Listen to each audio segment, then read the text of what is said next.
Suyaw, pakiusap, imulat mo ang mga mata mo at tingnan mo ako. Nagkamali ako. Suyaw, nandito ako para samahan ka. Asawa, ayos ka lang ba? Ay naku, Suyaw, bumagsak na naman sa ilog ang sarili niya, hahaha. Ayos lang ako. Suyaw, mahina ang katawan mo. At hindi rin gumagana ang utak mo. Mas mabuti pang huwag mo nang aralin ang paglulubog sa tubig. Baka malunod ka lang. Ang ilang inutil mong beast husband, iiyak siguro ng bongga. Ate, sobra kang nag-alala. Paano kita masisisi? Eh di ayos lang, tutal ikaw rin naman hindi matututo. Ang paglulubog sa tubig na iyan, siguradong hindi ko na ulitin pa. Hindi rin naman ang husay mo nga ngayon.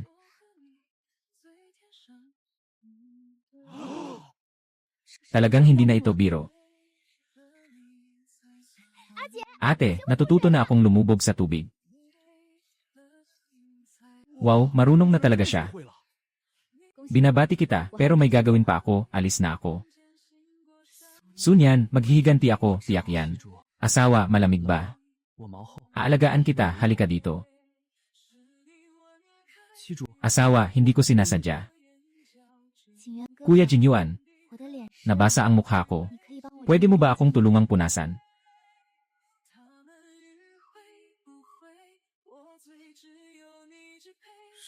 Ano ba, asawa? Lanan, basang-basa ang mukha. Ang sama sa pakiramdam.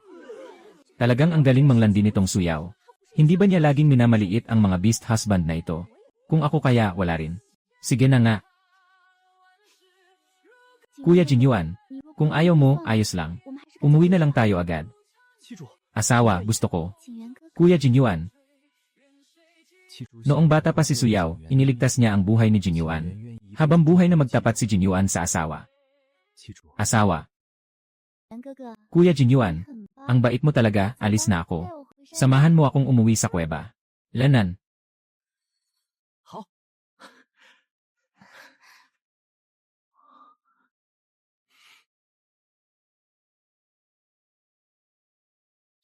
Pinakawalan ni Shen Jinyuan ang asawa, ako na ang bahala. Asawa, ako na lang ang magdala sa'yo pauwi. Sabi na ng asawa. Ako ang magbuhat sa kanya pabalik sa kuweba. Ako ang pinakapaborito ng asawa. Shen Jinyuan, pwede bang huwag kang masyadong pakitang gilas? Asawa. Kuya Jinyuan, malamig ako, samahan mo na akong umuwi, ha? CJ. Asawa.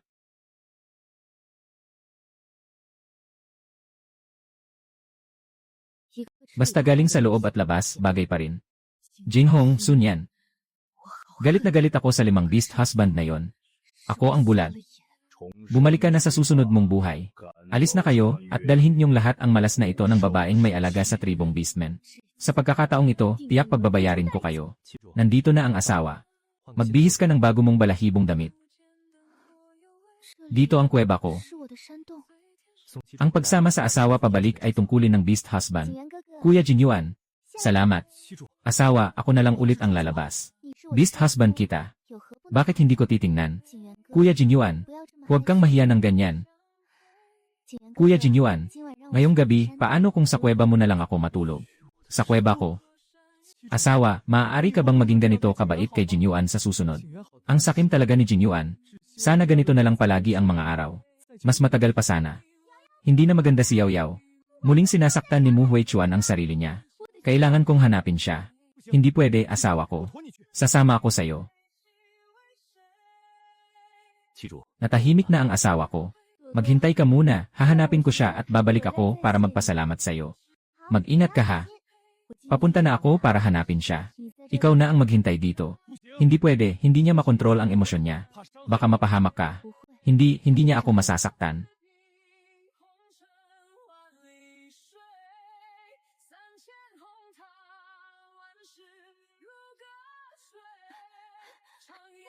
Mu Huichuan, tigilan mo nga ako.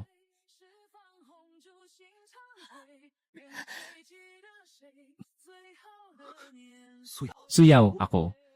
Mu Huichuan, sobra ka na talaga.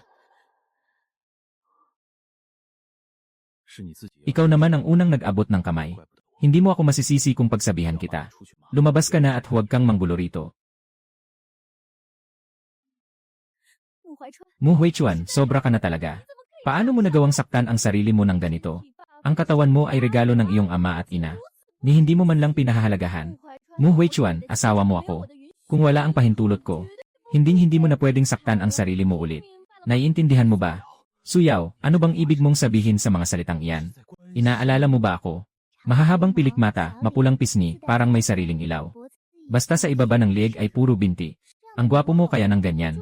Sino ba talaga ang nagsabing pangit ang anyo mo bilang hayop? Aba, hindi ako ang nagsabi na ang anyo ko.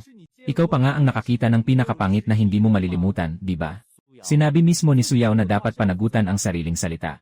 Magbalik ka at yakapin mo ako. Kuya Huichuan, yakapin mo ako, ha? Suyaw, si Jinghong lang ang nasa puso mo. Kaya hindi mo ako hinahayaang lumapit. Hindi ko magawa. Isa lang akong taong kinamumuhian sa loob ng tribo. Parang ang pag-iral ko mismo ay isang pagkakamali. Hindi, dahil sa ugali mo sa akin mula noon hanggang ngayon, naintindihan ko na. Kinamumuhian mo rin ako tulad nila. Sa bawat pagkakataong sinasaktan ko ang sarili ko. Hindi ba para makuha ang kahit kaunting habag mo? At kaunting awa mo na rin. Pero ni hindi mo man lang pinapansin. Sa napakalawak na mundong ito at sa napakalaking usaping pangtribo, may lugar din naman ako na maaaring sumandalan. Pabayaan mo na ako. Aalis na ako sa tribo ng ahas. Aalis ka ba? Dahil pagod na ako, gusto kong palayain ka at palayain din ang sarili ko.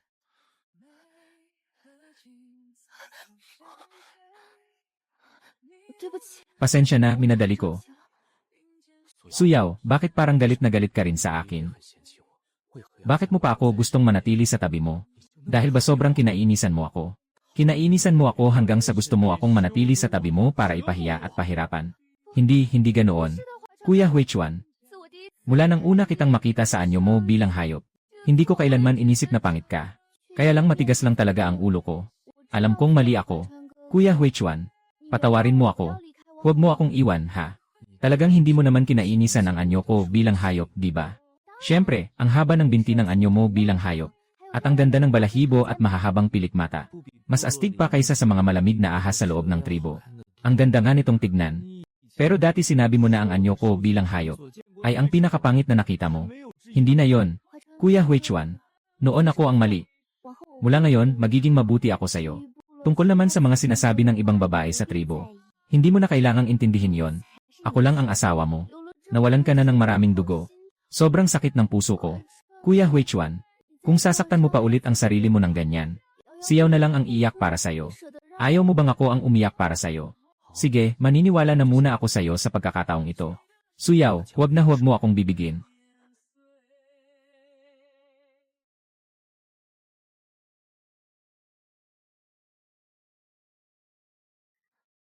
Ang lambot mo naman.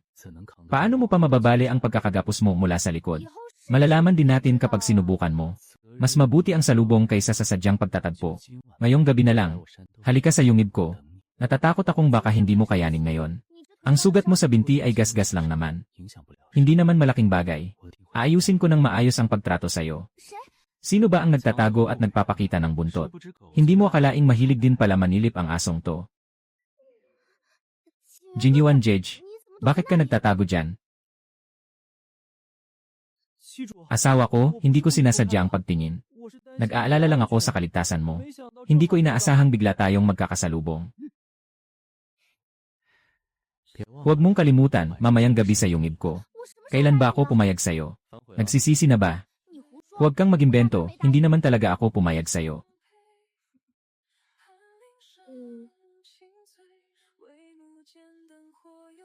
Asawa, paano nangyari ang mga sugat na yan?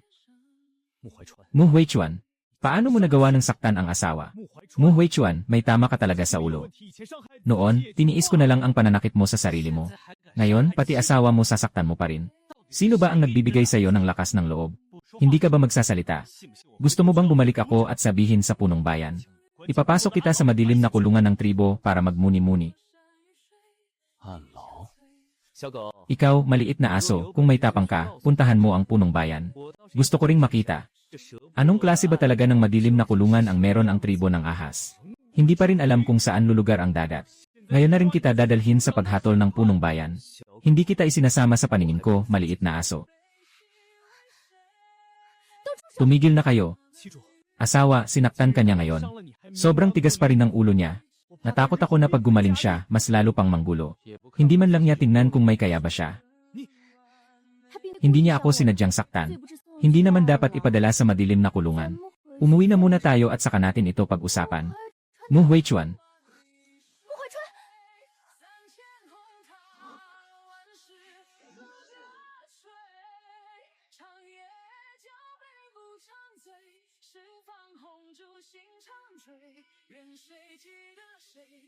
Sige, dalhin mo ang halamang gamot at umuwi na.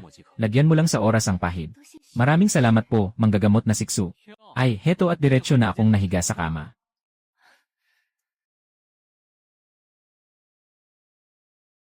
Pero mas magaan na ang pakiramdam ko. Huichuan, pasaway ka na naman ngayon. Bawasan mo nga ang pangaral sa akin. Tingnan natin kung paano mo pa ako mapapagalitan. Na para bang napakalaki ng pinagsiselosan. Bakit bigla na lang nahimatay si Jiaoyao sa harap ni Dong? Ako na nga ang nahihiya para sa'yo. Pero wala akong pakialam sa kanya. Hindi rin naman siya nakikiganti. Sayang lang, hinatid ko pa siya hanggang sa yungib ni Xui. Ngayon, kahit si Gu Qingzhou ay hindi rin nakikiganti sa kanya. Talagang kumagat pa ang asong yan sa mabuting tao. Hindi marunong tumanggap ng kabutihan. Ikaw na asong to, mahilig ka bang basta na lang manira at mangagat? Lene, ang salitang yan, bagay na bagay sa'yo. Hahahaha. Talagang bagay nga. Hahahaha. Gusto ninyong magbasag ulo? Eh hindi na, hindi na. Ikaw na lang ang lumaban sa kanya. Halika, tutulungan kitang lumaban. Sa kahinaan mong iyan, baka sabihin pa ng iba na inaabuso ko ang mahina. Iyan eh, maliit na aso. Hindi ka ba naniniwalang kaya kitang pigain gamit ang isang kamay? Ikaw, ayokong makita ang alitan ng mga asawa ko. Kung sino man ang sadyang magpasimula ng gulo o away, papatahimikin ko siya. Asawa, kahit si Jinyuan ay hindi na nangangahas. Suyaw, huwag mong kalimutang magpalipas ng gabi sa yungib ko ngayong gabi. May mabangis na hayop sa labas. Wala kang hiya. Ngayong gabi, huwag ka nang pumunta rito sa kanya, ha? Ganyan na ang kalagayan ni Mu Huichuan. Mas mabuti bang sundin na lang natin ang sinabi mo noon? Ngayong gabi, dito ka sa yungib ko. Ay, biglang naging seryoso. Mas gwapo si Suyaw kaysa kay Mu Huichuan. Hindi rin naman ako pahuhuli pagdating sa lakas. Mas gwapo pa nga ako sa kanya. Ngayong gabi, hindi mo ba isasaalang-alang ang pagpunta sa yungib ko? Lumingan, bakit ka naman ganyang kaagad kumikilos? Asawa ako ni Suyaw. Bakit naman ako pa ang nagmamadali? Kakariinkarni ko palang kahapon. Tapos ito, napunta agad ako sa impyernong parang arena. 5 gwapong asawa. Sino kaya sa kanila ang pipiliin niya? Talagang ang gulo ng love life, no? Ayos kayong 5, sinamantala ninyong wala ako. At pinag-agawan niyong lahat ang atensyon ng asawa ko. Lel, Jinghong. Ano, nadumihan ba ang bibig mo? Ang sasama ng sinasabi mo. Ang aso, mahilig talagang kumagat ng marumi. Kaya pala ang dumi-dumi ng bibig mo. Ikaw. Hindi ako aso. At lalo akong hindi kumakain ng marumi. Asawa, nakatadhana kang sa akin ka lang manatili, hindi ka dapat humiwalay. Asawa, ngayong gabi, dito ka na lang sa yungib ko, ha? Sadyang naghanap ako ng maraming magaganda. Siguradong magugustuhan mo sila. O baka nakita niya na may lihim na nangyayari sa pagitan nila ni Sunyan. Hindi pwede, impossible yan. Asawa, alam kong nagkamali ako. Kaya huwag mo na akong pagselosan, ha? Hintayin mo na lang akong lumapit. Ngayong gabi, wala akong pupuntahang kahit anong yungib. Hihintayin kong gumaling si Mu Huichuan. Bago ko pag-isipan kung kaninong yungib ako pupunta. Kung sino pa ang sisigaw sa akin, siya na ang mapipikon. Mukhang kahit season pa ang tingnan mo, wala talagang makakapagpatinag sa puso mo. Asawa, ano ba ang desisyon mo? Suportado ka ni Jinyuan. Salamat sa'yo. Suyaw, siguradong darating ka para hanapin ako. Yaw, kumusta na si Mu Huichuan ngayon? Nagising na siya. Kailangan lang niyang humiga ng ilang araw. Salamat at naabisuhan mo ako agad. Duo, talagang salamat sa'yo. Bakit pa ako magpapakipot sa'yo? Ang bilis naman, magkikita na agad kayo. Mahina ang katawan mo. Palit ka muna ng balabal ng Beastman, bukas ko na lang ipapadala sa'yo para malabhan. Hindi na kailangan, duo. Ako na ang maglalaba. Hindi naman ako ganoon kahina. Bihira lang talagang sariwa ang nahuli ngayon. Hayaan mo si Kung Yunuo ang magluto para sa'yo. Hintayin mo na lang matapos si Yunuo. Bibigyan pa kita ng ilan. Para sa'yo. Kakapitas lang nito ngayon. Salamat, duo.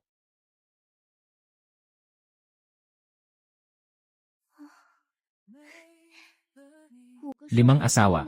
Wala ni isa sa kanila ang kasing galing ni Jinhong. Ang tanga ko noon, bulag na bulag talaga ako. Bakit mo pa ako tinawag ng ganitong oras? Niyan. Ngayong gabi, namiss lang talaga kita. Namimiss mo ako, ang hula ko, sa Suyaw ka lang nagutom, no? Parang may iba na si Suyaw. Ngayong araw, hindi lang niya inaalala si Mu Huichuan.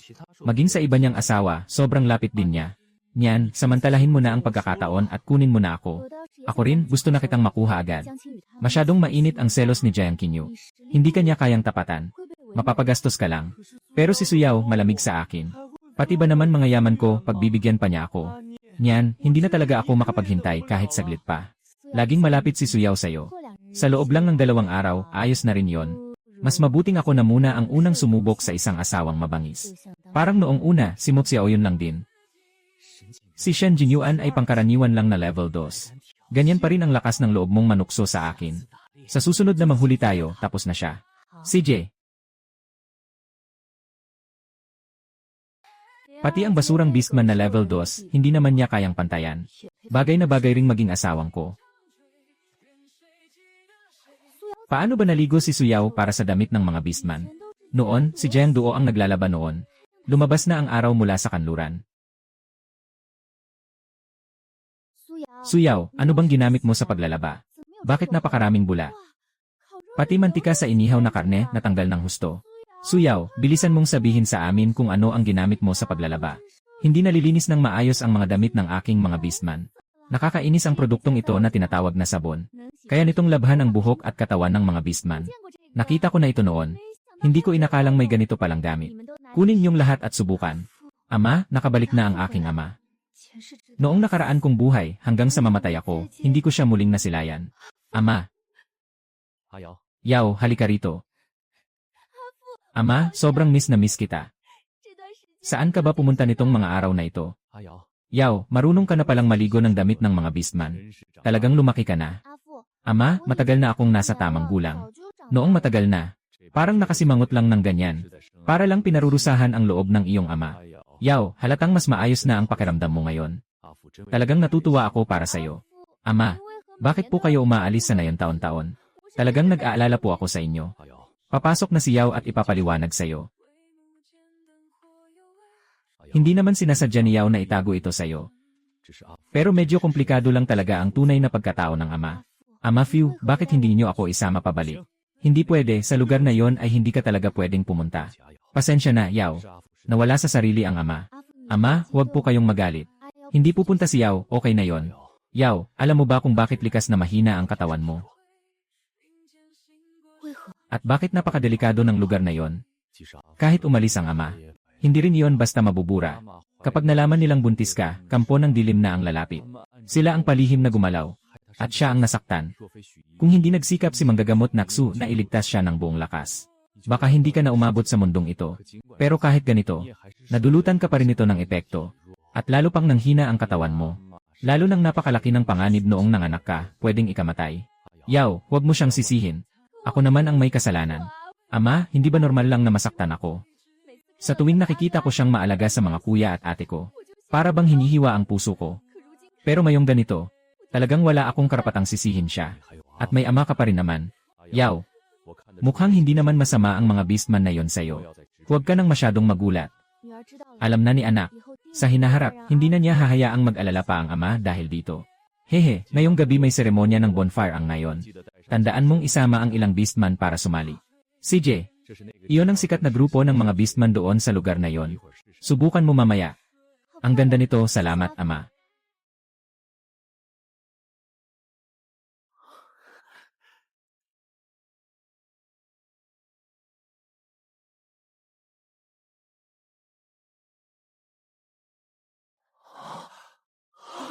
Ang kagandahan ng asawa.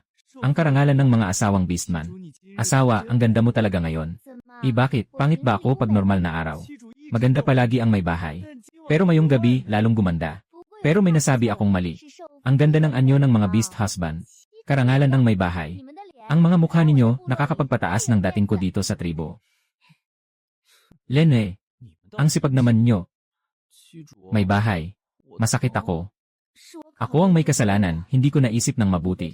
Masakit pa ang paa mo. Hindi dapat sumama sa gabi ng siga. Bakit hindi muna ikaw ang umuwi? Hindi ako uwi. Kahit hindi ako makasayaw. Pero masaya na akong makita ka. Mu Huichuan, kailan ka pa naging sobrang lambing magsalita? Alam naman nilang matalim ang dila ni Mu Huichuan. Hindi maganda magsalita.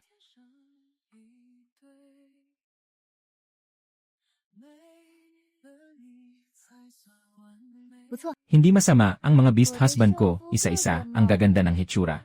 Gusto ko talaga. May bahay, may ako pa. Lumapit ka rito. Si Suyaw na babaeng ito, nagpahamak pa siya ng sarili sa harap ng madla. Hindi ba si Suyaw ang pinakagusto ni Jinghong? Ano ba ang nangyari ngayon? Mukhang malapit nang mawalay sa pabor si Jinghong. Wala na siyang magandang araw ngayon. Suyaw, huwag ka munang magyabang. Hintayin mo lang at kapag wala ng saysay ang lahat ng beast husband mo, tingnan natin kung lalapit ka pa ba sa akin. Talagang walang silbi ang Jinghong na ito. Anyen, ano ba ang iniisip mo? Wala lang.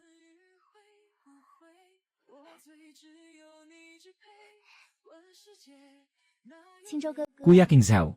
Kuya Xiao yun. Hawakan niyo ang mga kamay nila. Magsaya tayong sumayaw paikot sa siga. Kung hindi lang sana ako nasaktan kahapon. Baka ngayong araw mahawakan ko na ang kamay ni Suyaw. Para makabawi sa kahihiyan ko, kailangan kong kumilos. Dapat nang ipatupad agad ang plano para patayin si Shen Jinyuan. Yaw yaw, ito ang dinala kong huli para sa iyo kagabi. Napakasariwa at masarap ng laman, tikman mo na.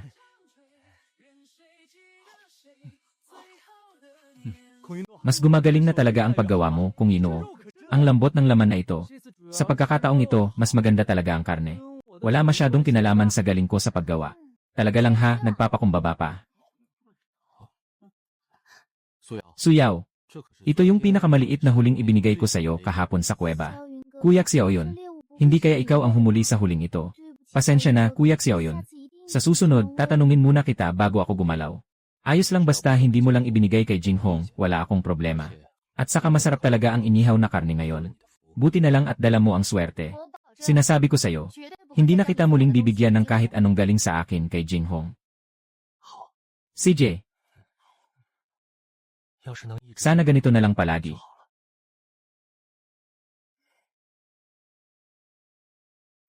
Tingnan mo, sasayaw na si Jinghong.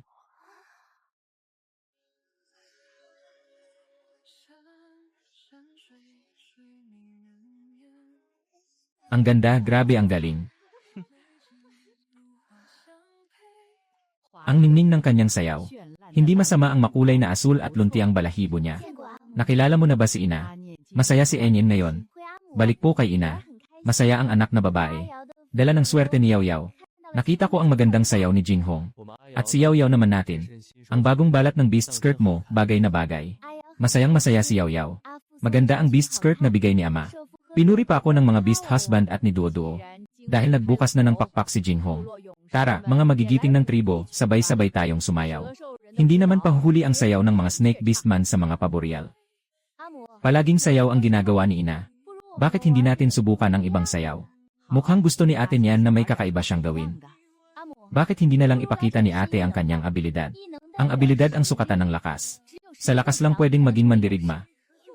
Nagyayabang na naman siya. Isa lang naman ang may abilidad.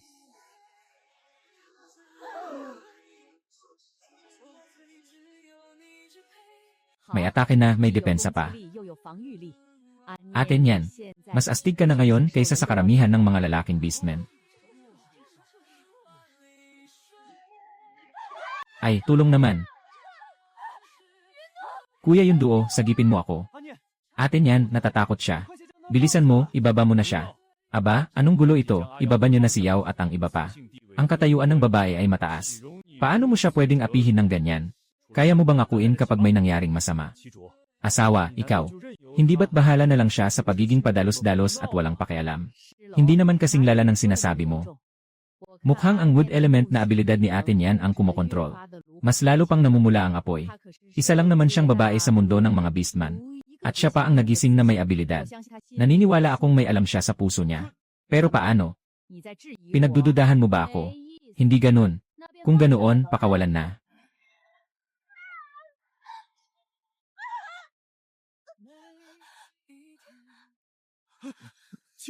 Asawa, nasugatan ka. At Ju. Sunyan, babae ka talaga. Sinadya mo yon. Nagkamali lang ako. Kailangan mo pa bang manermon? Nagkamali nga. Ang sakto naman. Nagkaproblema sa baging ni Aya. Talagang mahusay kang mag-alaga sa kapatid mo, ha? Sunyan, babae ka talaga. Hintayin mo ako. Ate Duo, kapatid mo si Nyan. Paano mo siya pwedeng pagalitan? Pakinggan mo muna ako at humingi ka ng tawad sa kanya.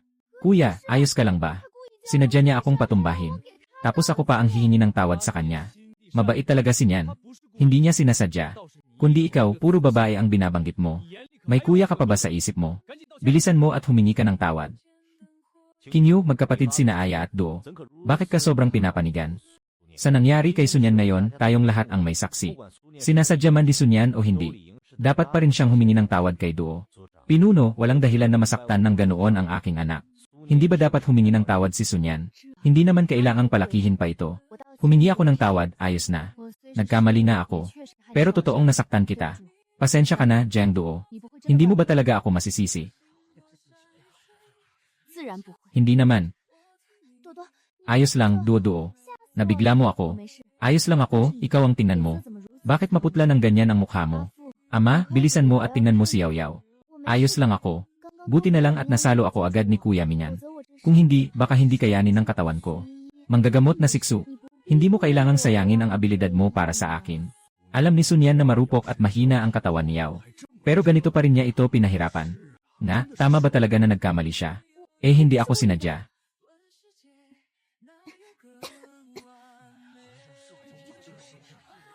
Bakit ganito kayo kung tumingin sa akin? Hindi ko talaga sinasadya. Yaw, dati naman hindi ka natatakot kahit nasa ere ka. At ni minsan hindi ka naman nahulog. Hindi ba?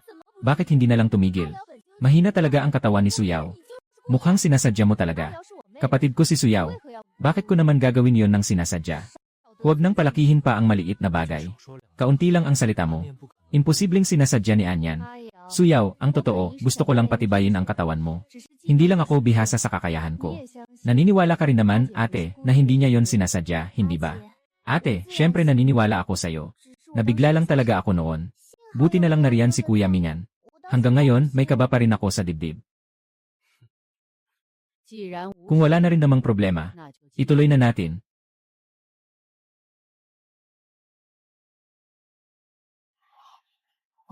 Hindi ako dapat magwakas ng ganoon na lang sa mundong ito. Mundo ng mga beastmen. Ako lang ang natatangi at walang katulad. Suyaw, ano bang gagawin mo? Hindi rin ba magpapakita ng kakayahan si may bahay? Lahat ay ipaparangalan mo lang kay Sunyan. Tingnan natin kung saan mo nakuha ang ganyang kakayahan. Suyaw, ano bang pinaggagawa mo? Imposibleng may kakayahan siya. Suyaw, oras mo na para ipakita ang kakayahan mo.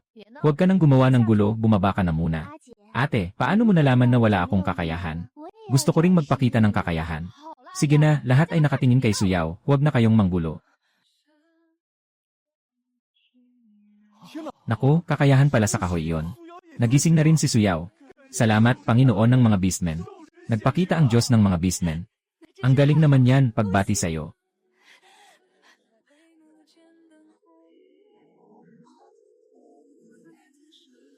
Paano nangyari iyon? Maraming taon ko nang pinapanday ang mga kakayahang ito. Mukhang pwede ko silang kontrolin ng maayos.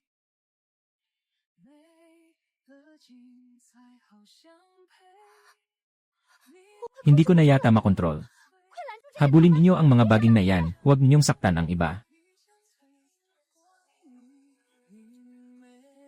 Magkasundo na lang sa magkabilang panig para walang masamang mangyari.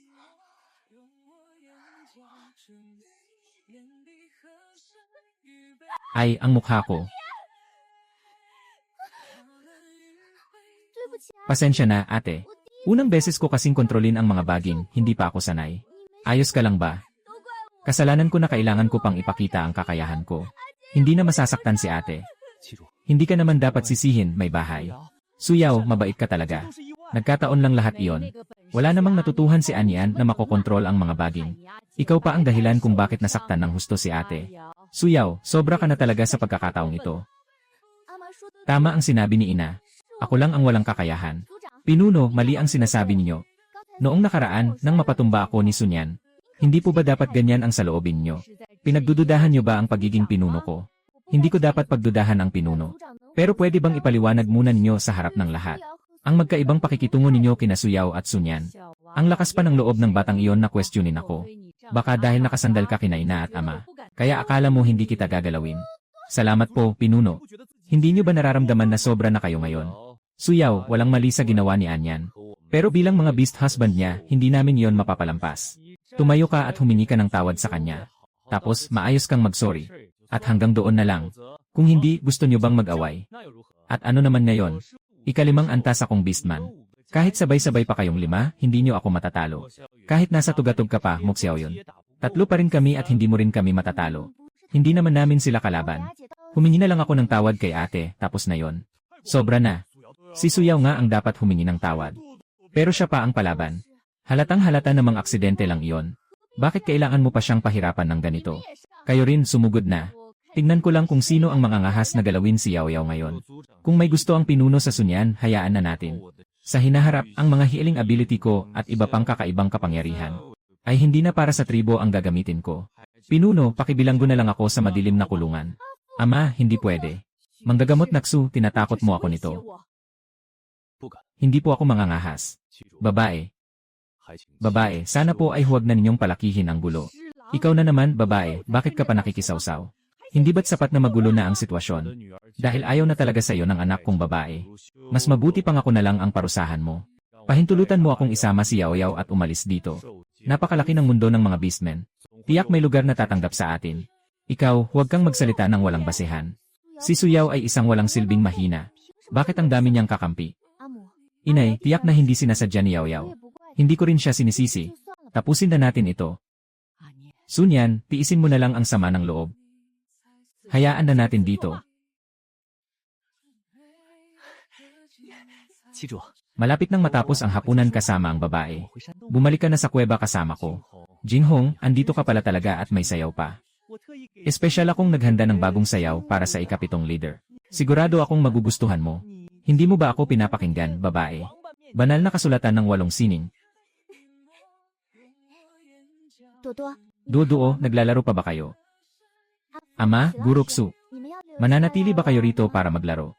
Hindi na, kayo na lang ang maglaro ng masaya. Matanda na ako, uwi na ako. Maglaro na lang kayo at magsaya. Sabi nga, umiikot ang kapalaran na parang gulong. Tikman mo rin ang lasa ng dati naming pagsasama. Si Suyaw na babaeng iyon. At iyong 5 walang silbing mahihina pa. Sisiguraduhin kong pagsisisihan nila ito. Masaya ba ang laro mo ngayon?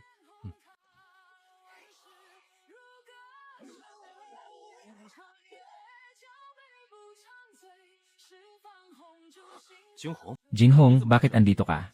Bilis, umalis ka na. Hindi ka malugod sa aking kuweba. Akala mo ba talagang papayag ako na pumunta? Sobra na ang pagdatal mo sa ikalawang pwesto. Ang pagpunta ko rito para tingnan ka ay dapat mo nang ipagmalaki. Anong ugali iyan? Gusto mo bang makipag-away? Ay naku, natatakot ako. Muxiao yun, kaya mo na pala ngayon. Iniisip mo bang mabait na sayo si Suyaw? Kaya mo nang pumalit sa pwesto ko sa puso niya. Kayong dalawa na lang ang araw gusto ninyong tapatan si Hui Chuan sa lakas. At halikan siya. Si Shen Jinyuan ang lihim niyang ibinalik. Sobrang lalim ng nararamdaman niya. Napakasarap ng dila ni Luminyan. Hindi magtatagal, may makakasingit din sa puso niya. Mas malakas ang tunay na lakas ni Gu Qingzhao kaysa sayo. Mabait ka pa nga, hanap mo lang kamatayan.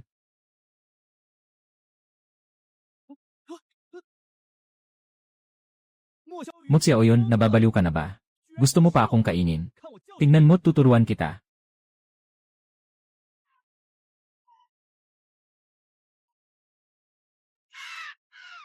Baliw ka na talaga, kinabahan mo pati ang balahibo ko. Baka sa susunod na mabaliw ka ulit, diretsyo na kitang patahimikin.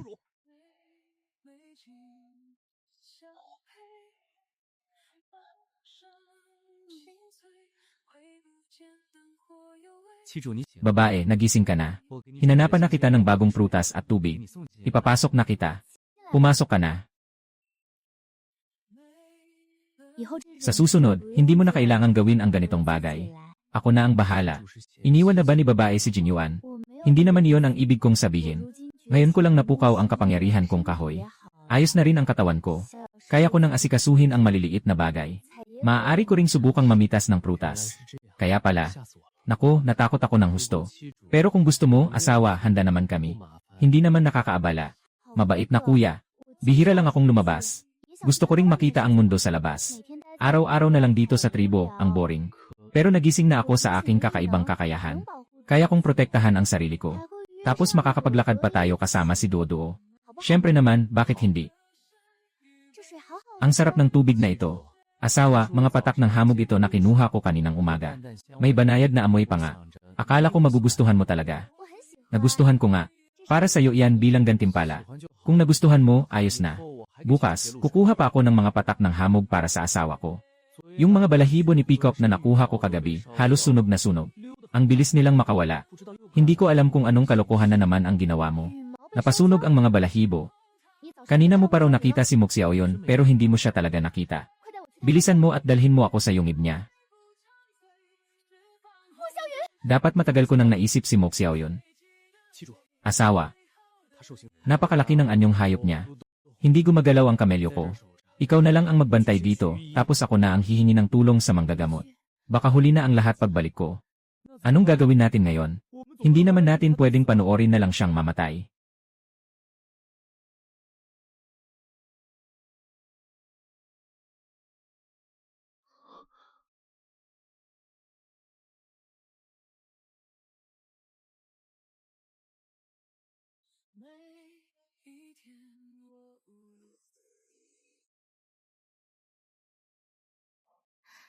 Kuya Jinyuan, dalhin mo na siya sa batong higaan sa yungib.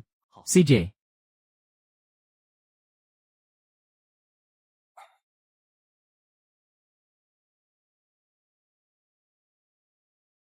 Asawa.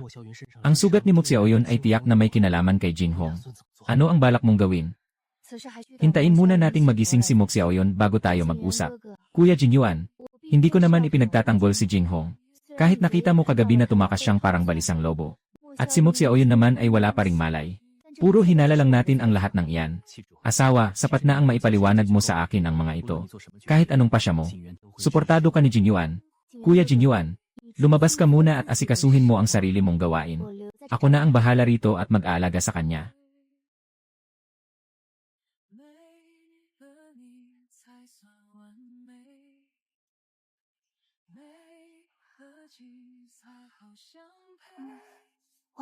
Ayos ba sa tingin ko? Ayos na ayos.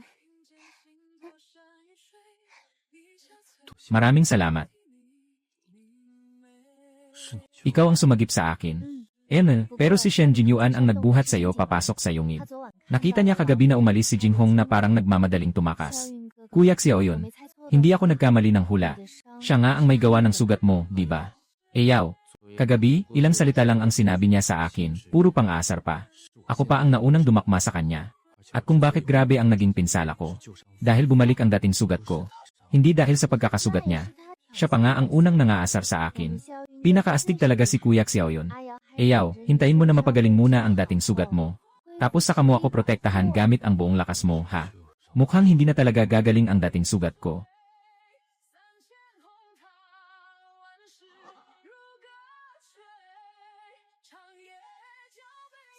Kuya Xiao yun. Kailangan mo talagang gumaling agad. Kung wala ka, anong gagawin ko, huhuhu? Lahat ng ito ay pinulot mo lang. Medyo kalat kasi rito kanina. Kaya inayos ko na lang habang walang ginagawa. Kahit paano, paminsan-minsan na rin akong matutulog dito magdamag. Para bang maaga ko nang inimpeke ang mga gamit. Asawa, kailangan mo talagang ipagpasya yan para sa akin. Kagabi, si Moxiao yun ay naging parang mabangis na tigre at gustong kainin ako. Nang hindi niya ako makain, nakipagbugbugan na lang siya sa akin na parang mabubuwang. Tingnan mo ang mga bakas ng pagkasunog sa buong katawan ko na ginawa niya. May hapdi pa rin hanggang ngayon. Pati ang pinakamahal kong mga balahibo, nasunog at nabulok na rin niya. Gusto mong pagbayarin niya ako? Ikaw muna ang magpakilala ng hamon. Babalikan mo pa ako. Huwag mong paglaruan ako, alam mong luma na ang sugat ni Moxiao yun at nasa ikalawang antas lang siya. Sinisigawan mo pa siya. Sa tingin ko, asawa, mas mabuting palipasin mo na lang siya. Baka mamahamak si Xiao yun. Ikaw pa ang naunang magsumbong. Hindi talaga tama. Sa tingin ko, mas bagay siyang ipadala sa kulungan para maipag-isip-isip niya. May punto ka. Kayo, naiinggit lang sa akin dahil ako ang paborito sa araw-araw. Kaya sabay-sabay kayong nang-aapi sa akin. Paano ko akalaing muling lalabas ang dating sugat niya? At gusto mo pa akong palayasin, asawa? At gusto mo pa akong ipadala sa kulungan ng tribo. Sobra ka naman. Asawa, kita mo ba, inaapi nila ako lahat. Sa tingin ko, napakaganda ng suhestyon ni Kuya Huichuan. Mas mabuti siguro kung ipadala mo siya sa kulungan para matikman niya ang hirap. Hindi pwede, asawa. Ang kulungang iyon ay para sa mga mabagsik na kriminal sa tribo. Kaya mo ba talagang hayaang mapasok ako roon at dumanas ng hirap? Nasabi ko na noon, bawal magsuntukan ng palihim ang mga asawang hayop. Noon, nang tinutukso mo ang mga kapatid ko sa harap ko, palampasin ko na sana. Pero kung mangahas kang ulitin at mga api pa, lalo na sila. Kahit manakit pa. Halos mapahamak pa si Mo Xiaoyun. Sinasabi mo, hindi ba yon mabigat na kasalanan? Asawa, hindi na ako mangangahas muli. Sa tingin ko, mas mabuting ipadala pa rin siya sa kulungan para matauhan agad. Siya naman. Basta ilang salita lang ang nasabi kong pang-asar. Siya ang unang nanakit, kaya siya rin ay may sala. Ibig bang sabihin, isasama niya akong ikulong? Asawa, hindi ka pwedeng maging pabor sa ilan lang. Pabor sa ilan lang. Alam mo bang kagabi, si Mo Xiaoyun ay duguan buong magdamag. Kung hindi lang napansin agad, baka patay na siya ngayon. At iniisip mo pa rin na isasama mo siya. Hindi ko inakalang ganoon kalupit ang puso mo. Haha. Tignan natin kung sino ang matatakot.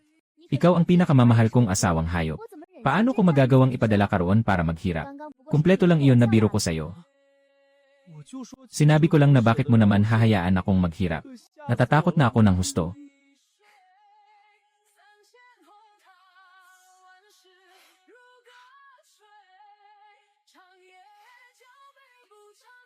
Yaw-yaw. Yaw-yaw, halika rito agad. Narinig ko na muling lumabas ang dating sugat ni Mo Xiaoyun. Pagod ka na nitong mga araw na ito, ano? Nandoon lang naman ako. Hindi ko siya masyadong napangalagaan. Yaw-yaw, mabigat ang dating sugat niya. Gusto mo bang hanapin ko si Papa para gamutin siya? Hindi na talaga kailangan. Kapag kailangan, ako na ang hahanap sa'yo. Elngan. CJ. Dodo, gusto mong pumunta sa gubat para mamitas ng mga ligaw na prutas. Emil, nagkasundo na kami ni Kyuyu at sila. Aalis na ako. Yaw-yaw, bakit ka sumusunod sa akin? Hindi pwede, hindi pwede. Alam kong nag-aalala ka sa akin. Pero iba na ako ngayon. Ay, Dodo. Hayaan mo na akong sumama. Nagising na ang aking kakayahang mahiwaga. Kaya ko na kayong protektahan. Nga, nakalimutan ko pa nga. Sumama ka sa akin. Kasama si Suyaw. Wala pa kaming kasamang pangako ngayon. Nakakaabala sa lahat. Unang beses ko lang pumunta. Kaya pakisamahan at pakiharap na rin niyo ako. Sige na, sige na. Umalis na tayo. Mag-ipon pa tayo ng mas maraming ligaw na prutas. Ito ay pakwan na ligaw. Pwede kainin ang may tinik na yaon, peras iyon. At iyong parolang prutas. Gustong gusto ko talaga kainin. Kapag may hindi kilala, siguradong magtanong muna sa akin. May mga ligaw na prutas na may lason. Tingnan mo ito. Noong bata pa ako, muntik na akong malason dahil dito. Ang tawag namin dito ay lila na prutas na may lason. Huwag na huwag mong gagalawin. Maski maganda ang kulay, huwag pa ring hawakan. Mas makulay, mas malakas ang lason. Salamat, Dor. Tandang-tanda ko na. Huwag kang mag-alala. Sige, magsimula na tayo.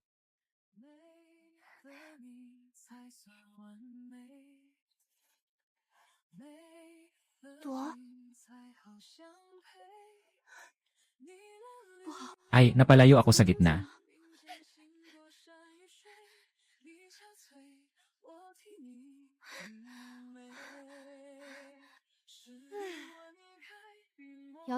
Yaw-yaw. Kyuyu, nakita na ba niyo si Yaw-yaw? Hindi namin siya nakita. Baka naligaw siya. Ay, unang beses pa lang niya lumabas. Siguradong naligaw na nga. Jen Duo, huwag kang mataranta. Uwi muna tayo at mag-uulat sa pinuno.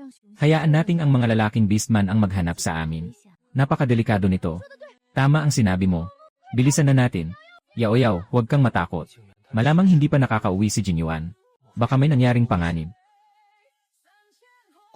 Guking Zhao, maghiwalay tayo at maghanap sa paligid. Kung hindi mahanap, saka tayo babalik at magulat. CJ. Sige, sumunod kayo sa akin. Lubhang dumilim na. Mamamatay sa panganib si Yaw-yaw. Jen Duo, ano ba ang sinabi mo? Ano ba talaga ang nangyari sa asawa natin? Ngayon, pumunta si Yaw-yaw para hanapin ako.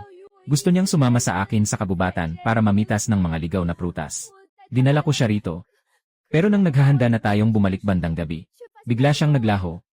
Hindi namin siya mahanap. Kaya napilitan kaming bumalik sa nayon para humingi ng tulong. Kasalanan ko ito, Yaw-yaw. Kasalanan ko rin. Hindi siya marunong maghanap ng daan. Tapos ay nagpumilit pa siyang gumala ng mag-isa. Duo, hindi mo dapat sisihin ang sarili mo. Isa lang naman siyang beastman mula sa 3 daigdig. Bakit parang ganito ang nararamdaman ko? Asawa, huwag kang ganyan. Si Suyao at ikaw ang pinakamagandang magkapatid.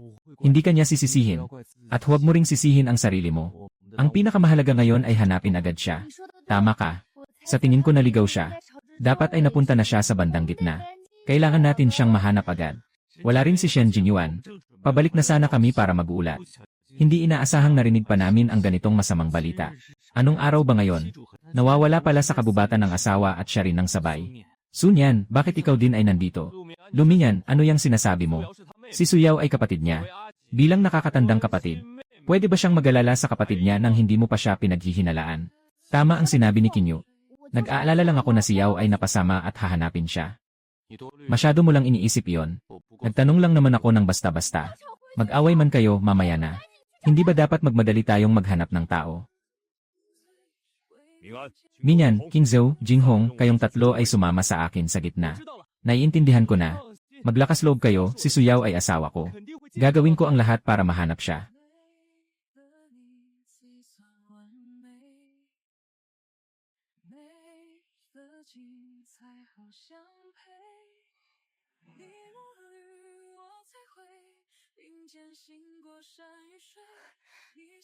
Nakilala na ni Suyao ang dakilang Diyos ng mga beastmen. Suyao, nagkita na naman tayo. Diyos ng mga beastmen. Naligaw ako sa gubat. Hindi ako makalabas kahit paano. Pwede po ba ninyo akong tulungan? Sa tingin ko, hindi ako ulyanin. Pero paikot-ikot lang ako at hindi talaga makaalis. Suyao, huwag ka munang magmadali. Sa pagkakataong ito, pumasok ka sa panaginip mo. Dahil ako ay narito para sa iyong kakaibang kakayahan. Diyos ng mga beastmen. Ano ba ang mali sa kakaibang kakayahan ko? Ang kakaibang kakayahang taglay mo ay minana mo sa akin. Ito ang pinakamatinding kakaibang kakayahan sa buong Beast World sa loob ng 1000 taon. Pero ibig ding sabihin nito, na mas mahirap itong iangat kaysa karaniwang kakaibang kakayahan. Napakahigpit ng mga kailangang kondisyon nito. Kailangang may napakalakas kang talento.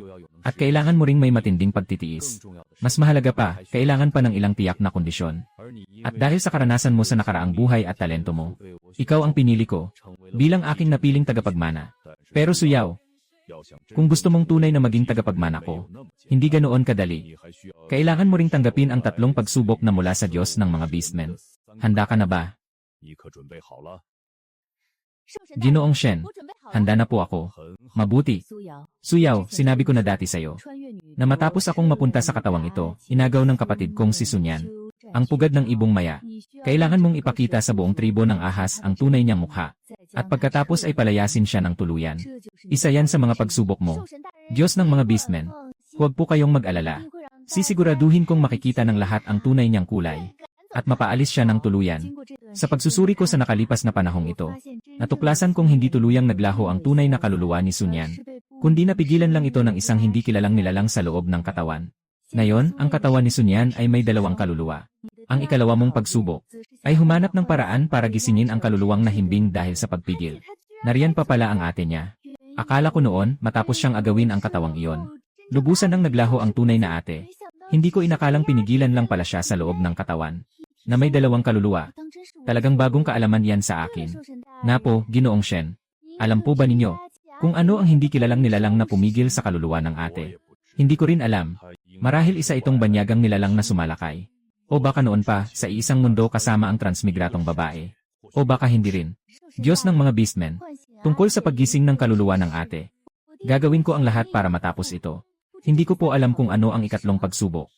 Ang ikatlong pagsubok pala ay kailangan kong maitaas ang kakaibang kakayahan sa antas 5 sa loob ng 3 taon. At maging isang malakas na nasa antas 5. Ang pinakamataas na antas ng kakaibang kakayahan sa Beast World ay Siyam. Pero sa ngayon, wala pang beastman ang nakaabot sa antas Siyam. Sa isang karaniwang tribo, ang makalusot sa antas 5 ay isa ng tunay na malakas. Kapag nakaabot ka sa antas 6, pwede ka nang maglakad ng may kumpiyansa sa labas. Kasi paglampas mo na sa antas 5, bawat hakbang pataas ay sobrang hirap. Para sa isang normal na beastman, karaniwan ay sa edad na 3 sila nagigising ang kakaibang kakayahan. At sobrang talino na nito. Tulad dina Jian Qingyu, Kung Yunuo at Mo Xiaoyun. Nakaabot sila sa antas 5 pagsapit ng 20 taong gulang. Kaya itinuturing na silang mga henyo ng kakaibang kakayahan. Pero gumugol din sila ng higit 10 taon. Ginoong Shen, kung mabigo ako sa pagsubok, ano po ang mangyayari sa akin? Dahil kayo at ang 5 beast husband mo ay matagal nang namatay. at hindi na dapat nabubuhay sa mundong ito. Kaya kapag nabigo ka sa pagsubok, hindi ka na ang magiging tagapagmana ko. Kayong lahat ay tatanggalin ng tadhana. Hindi pwedeng ganito. Hindi ko kakayanin ang ganyang kapalit. Pakiusap, mahal na Beast God, huwag po sana. Sisiguraduhin kong mapapasa ko ang pagsusulit niyo. At mapapasok ako ng maayos. Kayo po talaga ang tunay na tagapagmana, Suyaw. Sana, sa susunod nating pagkikita, kapag natapos mo na ang isa sa mga pagsusulit. Naipasa na ang pagsusulit ng mahal na Beast God. Dapat hindi na siya basta-basta makakalabas at makakapasok. Mukhang kailangan na nating bumalik dito.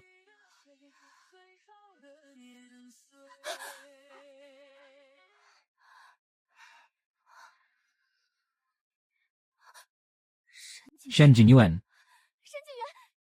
Ako yon.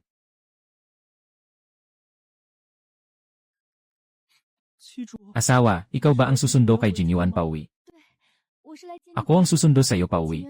Jingyuan, huwag kang matakot. Akala ni Jingyuan hindi na raw niya muling makikita ang asawa. Jingyuan, bakit ka nagkaroon ng ganito kalalang sugat? Kasama ko si Lumingan at Gukinzo ng mga aso kami. Nagkasundo kaming magtipon sa lumang lugar. Ngayon, umikot ako sa gitna pero wala akong nahuling hayop. Maliit na kuneho lang at maliit na dikya ang nakita ko. Nang papauwi na sana ako, nakita ko ang isang sugatang baboy ramo. Isa lang akong beastman sa ikalawang antas. Pero naisip kong dalhin ito pabalik at ibigay sa'yo. Kaya kumilos ako. Ang kakayahan ko ay paghahati ng katawan. Sa ikalawang antas, isang replika lang ang kaya kong gawin. Akala ko sapat na yon para matalo ko ito. Pero bago mamatay ang baboy ramo, bigla nitong pinakawalan ang potensyal nito. Ang bilis nitong tumakbo. Matagal ko rin itong hinabol bago ko naabutan. Habang hinahabol ko ito, hindi ko na malayang napunta na ako sa loob ng kagubatan. Tapos, napadpad pa ako sa bitad. Asawa, may sadyang naglatag ng mga bitad na yon. Ginamitan nila ako ng baboy ramo para maakit ako roon. Ang mga sugat ko ay mula sa laman at butong wasak ng 4 na kuko. Lahat iyon ay gawa ng mga bitad na yon. Kung hindi ko lang gustong makipagsapalaran para makita ang asawa ng harapan. Matagal na sigurong patay si Jingyuan. Shen Jingyuan. Tiyak sina Sunyan at Jinghong. Sila ang gustong manakit sa'yo. Ginaya ko ang fire ability ni Mo Xiaoyun. Pero isang segundo lang iyon. Hindi ko talaga kayo kayang protektahan ng maayos. Pinapasok ako ng mahal na Beast God sa ikalimang antas sa loob ng 3 taon. Gagawin ko talaga yon. Sisiguraduhin kong mapoprotektahan ko kayo ng maayos.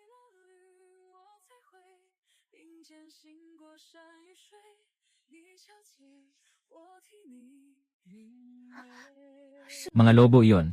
Naakit sila ng amoy ng dugo. Buti na lang at nagaya ko ang kakayahan ni Mo Xiaoyun. Kung hindi, halos hindi ko na sila malalapitan.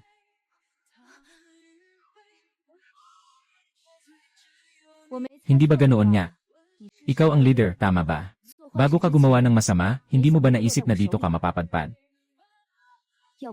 Kung may dapat sisihin, sarili ninyong kasamaan. Asawa, ano bang nangyari kanina? Hindi ko na maipaliwanag ng maayos. Kailangang tumakas tayo ngayon din.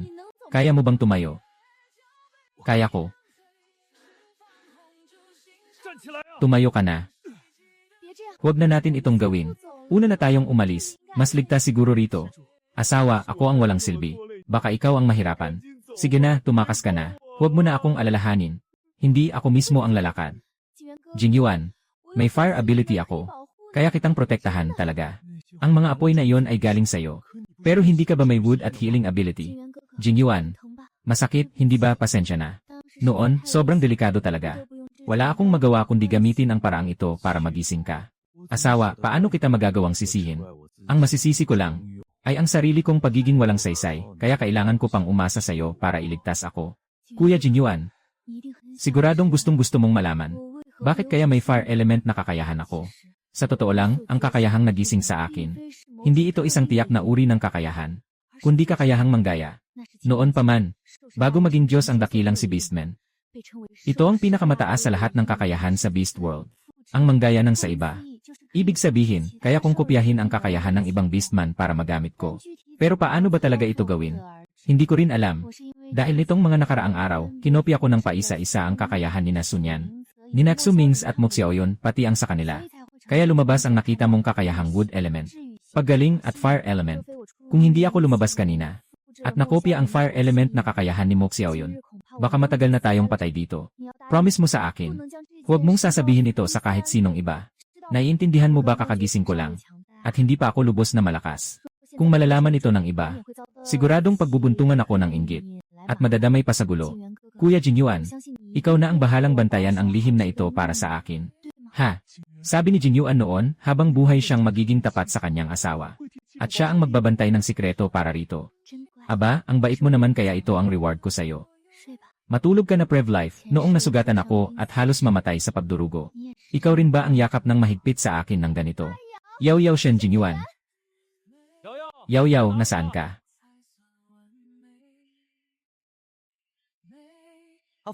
May Silver Moon Lake daw sa paligid ng ama. Mas mabuti sigurong puntahan muna natin iyon at maghanap. Habang nagmamasid ako sa buong daan, napansin kong ang mga hayop kanina ay karamihan galing sa direksyon ng Silver Moon Lake. Hinahabol sila. Baka si asawa at si Jinyuan sila. Isang alulong ng lobo ang narinig mula sa loob ng kordon. Hindi na natin pwedeng patagalin ang pagsagip. Pupunta pa rin tayo sa Silver Moon Lake. Ang daan papasok sa kordon ay kailangan talagang dumaan sa gitna. Kahit sa Silver Moon Lake, mga palitdaan lang naman iyon. Maganda ang sinabi ni King Zhou. Mas mabuti sigurong unahin na muna natin ang Silver Moon Lake. Umalis na patungong Silver Moon Lake. Yaw Yaw, Shen Jinyuan. Kuya Jinyuan, nakaligtas tayo. Ama, nandito kami. Ama, nakatayo sina asawa at Shen Jinyuan sa tapat ng lawa. Ang galing talaga ni Yaw Yaw. Talagang sinayaw Yaw sila. Yaw Yaw. Mabuti na lang at wala nang masama. Ama, pasensya na po at pinabahala ko kayo. Ama, sa harap ng ama, hindi na kailangang magpakamatigas. Umiyak ka kung gusto mo. Duor, dapat ako ang humingi ng tawad. Ako pa ang nagpupumilit na isama ka palabas. Jor, hindi. Patawad, mapapatawad mo ba ako sa pagkakataong ito? Dahil ang tapat mong paghingi ng tawad. Sige na nga, malaking puso na lang at pinapatawad kita. Pero tandaan mo, hindi na ulit ha. Yaw Yaw, bakit ang baho mo? Hindi kaya napahiga ka sa dumi ng hayop? Bilang ate, hindi mo siya pinapansin. Pero kung makaasta ka parang wala kang narinig. Nasaan ba ang konsyensya mo? Lalo na sa ugali mo kay Yaw Yaw. Ate, asawa mo siya. Huwag kang masyadong padalos-dalos. Ang sinabi niya ay walang halong biro. Talagang hindi ka nais-nais ang amoy sa katawan ni Yaw Yaw. Ikaw, ang arte-arte mo naman. Bakit ka biglang napaluha? May sugat akong dumudugo. Hinabol ako ng mga mababangis na hayop sa kagubatan. Dahil lang sa mabahong damong ito, kaya ko natakpan ang amoy ko. Kaya nakatakas ako ng buhay. Ito ay gamit na nakapagliligtas ng buhay. Tapos itatakwil mo pa rin. Ming and Jeje, binigyan kayo ng lifeboat Jeje ng pag-aalala. Malubha ang pinsala ni Jinyuan Jeje. Talagang nasa bingit na siya ng kamatayan. Paano naging ganyan kabigat ang kanyang mga sugat? Ama, bilisan niyong tulungan si Jinyuan. Napakalubha ng mga sugat. Nasa panganib na ang buhay niya. Mabagsik ang lugar na ito. Kailangang kumilos agad at bumalik sa tribo. Manggagamot na siksu, pakiusap po sa inyo. Kailangan niyong iligtas siya. Sisikapin kong gamutin siya. Ang natitira ay nakasalalay na sa sarili niyang lakas. Paano naman maupo lang sa lupa ang asawa? Mas presko at mas komportable kung sa lupa siya hihiga. Mas gagaan ang pakiramdam ng katawan niya ngayon. Engan, mas mabuti kaysa kagabi. Marami na siyang ikinabuti. Hindi kaya kagabi ka tumulong ng palihim. Kagabi nag-isa ako ng mag-isa sa panganib. Hindi mo ba ako kinatakutan sa puso mo? Naglakad akong mag-isa sa unahan. Hindi ako kailanman natakot. Sadyang ayaw lang nilang magsabi ng totoo. Matagal na sana kitang natagpuan. Tali na sa katawan mo ang mga sugat. Kung susugod ka pa, lalo ka lang mahihirapan.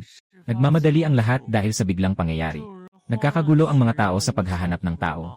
Wala nang oras para mag-abiso. Ang almusal na ipinadala ng dalawa. Ang sarap at bango, nakakatakam pa. Sa pagkakataong ito, ang mga sugat mo, mas mabigat pa yata kaysa noong nakaraan. Napunta ka na naman sa bitag sa gubat. Tapos inatake ka pa ng mababangis na hayop. May pakana ang taong ito. Labis ang taglay niyang masamang hangarin. Kalaban sa dilim, tayo sa liwanag. Talagang mahirap itong bantayan. Ang paraan niya noong panahong iyon ay parang lilitaw na lang sa tabi ko ang taong muntik na akong manakit.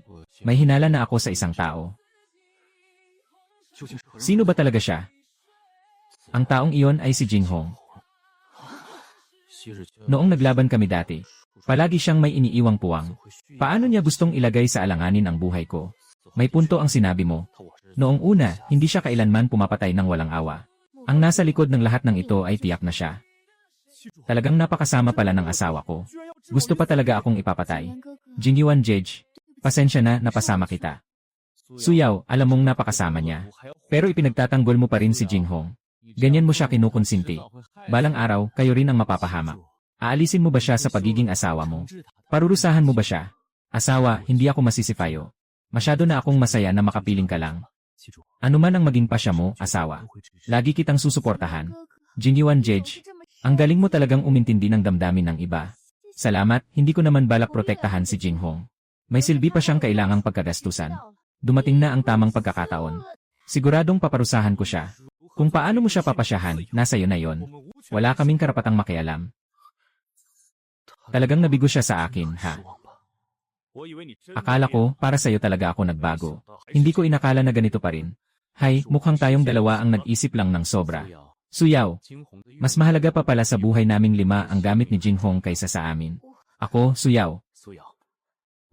Hindi ko mabasa ang puso mo. Ikaw, sa tingin mo, nabigo ka rin sa akin, di ba? Ngayong alam ko na, si Jinghong pala ang planong sumira sa inyo. Pero hindi ko siya pwedeng parusahan agad. Karapat dapat lang na mabigo rin kayo sa kanya. Pero mahalaga talaga siya. Ngayong pahinahin na siya. Baka matakot ang mga ahas.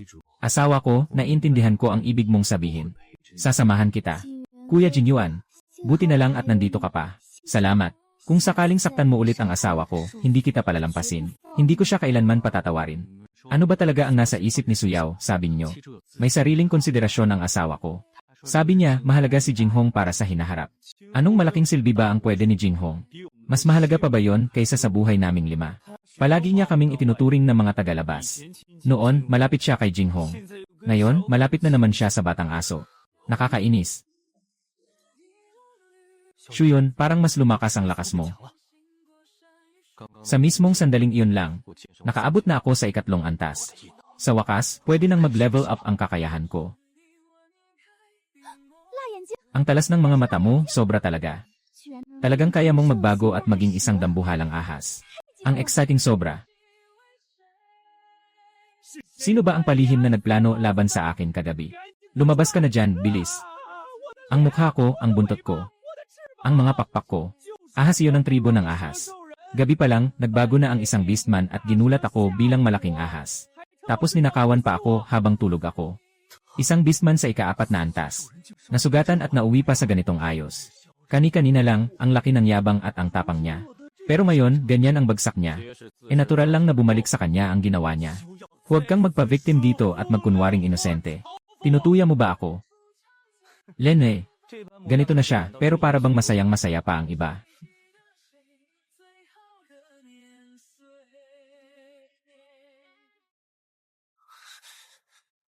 Hindi man lang pumunta si Suyaw para alukin akong dalawin. Sino ba talaga ang umatake sa akin? Si Anyan lang ang handang dumalaw sa akin. Siyempre, tandang-tanda ko ang kabutihan mo. Palaging may pabor si Suyaw sa'yo. Ngayon, hindi ka na niya pinapansin. Noon, lahat ng gusto niya ay pinapalampas ko lang. Ayos na. Simula ngayon, kailangang maingat sa lahat ng gagawin. Huwag nang magkamali ulit.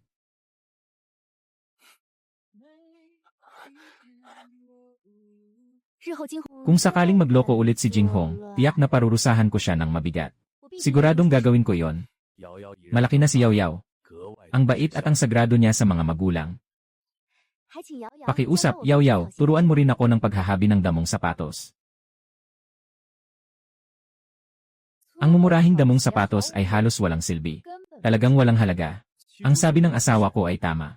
Talagang walang silbi ang bagay na ito, parang butong tadyang lang. Ano ba ang itinatago mo sa likod mo? Wala. Wala akong itinatagong kahit ano. Ilabas mo na, ilabas mo na. Asawa ko, ito ang bigay sa akin ni Ado. Hindi ko siya kayang tanggihan. Ah, galing pala kay Jiang Duo. Naku, ang arte ko pala. Hindi po, asawa ko. Hindi ko naman iyon ang ibig sabihin. Alam kong malapit ang samahan niyong magkapatid. Pero laging nakatuon sa akin si Jiang Duo. Baka naman ayaw mo nang maging asawa ko. Asawa, alam kong nagkamali ako.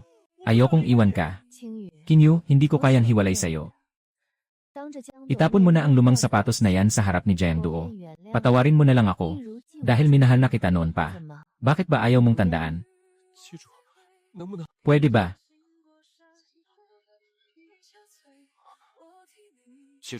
Asawa, magtiwala ka lang. Talagang ihaharap ko sa kanya at itatapon ko yung kahihiyan na yan. Lene. Basta isang pares ng pangit na sapatos lang yan. Bakit ganyan na lang ang galit mo, asawa? Ganyan ang tingin niyo sa akin, takot ba kayo sa akin? Asawa, masyado ka lang nag-aalala. Talagang wala kaming ibang ibig sabihin. Gusto kong kumain ng kunehong karne. Pumunta ka at manghuli ng ilang piraso para matikman ko. Hulihin mo ng kuneho ang asawa mo. Mahirap kontrolin ang puso ng tao. Mas mabuti pang gumamit ng pag-ibig na nakakabaliw ng puso kaysa manghimasok sa isip ng iba. Noon, sobrang inosente at mangmangko lang talaga. Tanging ang espiritual na pag-ibig lang ang makakapagpaluhod ng lubusan sa lahat sa akin. Kapag lubusan ko nang napasakamay ang malaking kapangyarihan ng tribo ng ahas, ganap kong aalisin si Jiang Qingyu na may masamang hangarin sa puso para malaya si Suhi sa kontrol at makapaghiling para kay Suyao.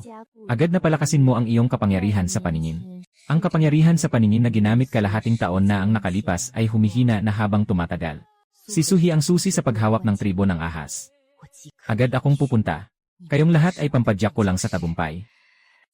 Yaw-yaw. Ang dami pala naming nagawa ng mga bagay na hinabi. Ang galing, hindi masama. Napaka-praktikal ng mga gamit na ito.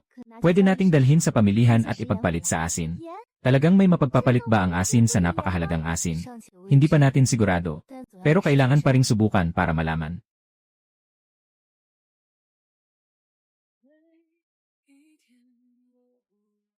Bakit kayong lahat nagtipon dito?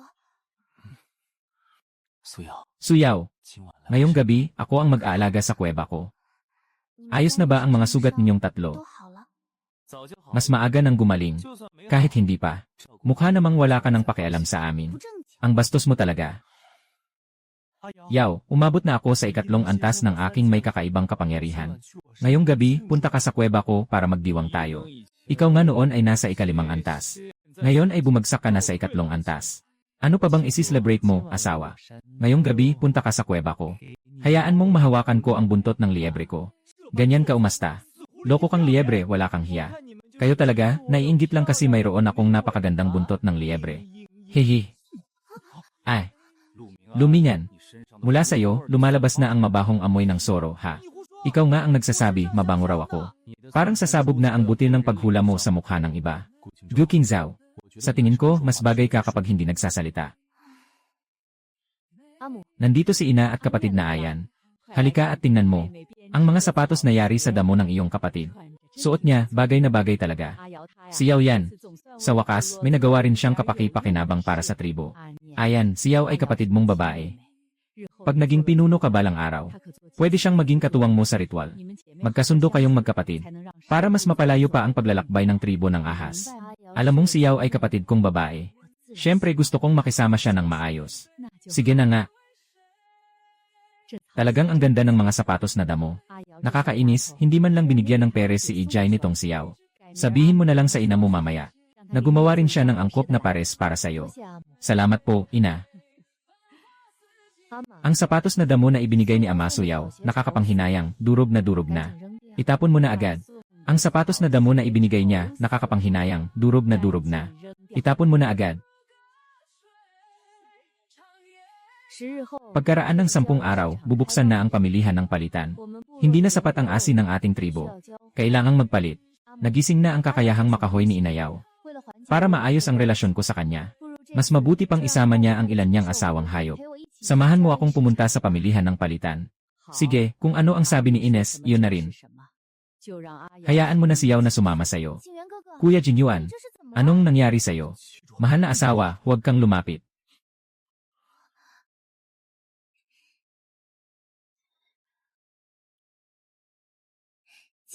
Kuya Jinyuan, kapag lumapit ka pa, babalik na ako.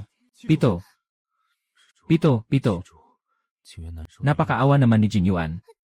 Kuya Jinyuan, medyo hindi ako comfortable. Baka dinatnan na ako ng buwanang dalaw.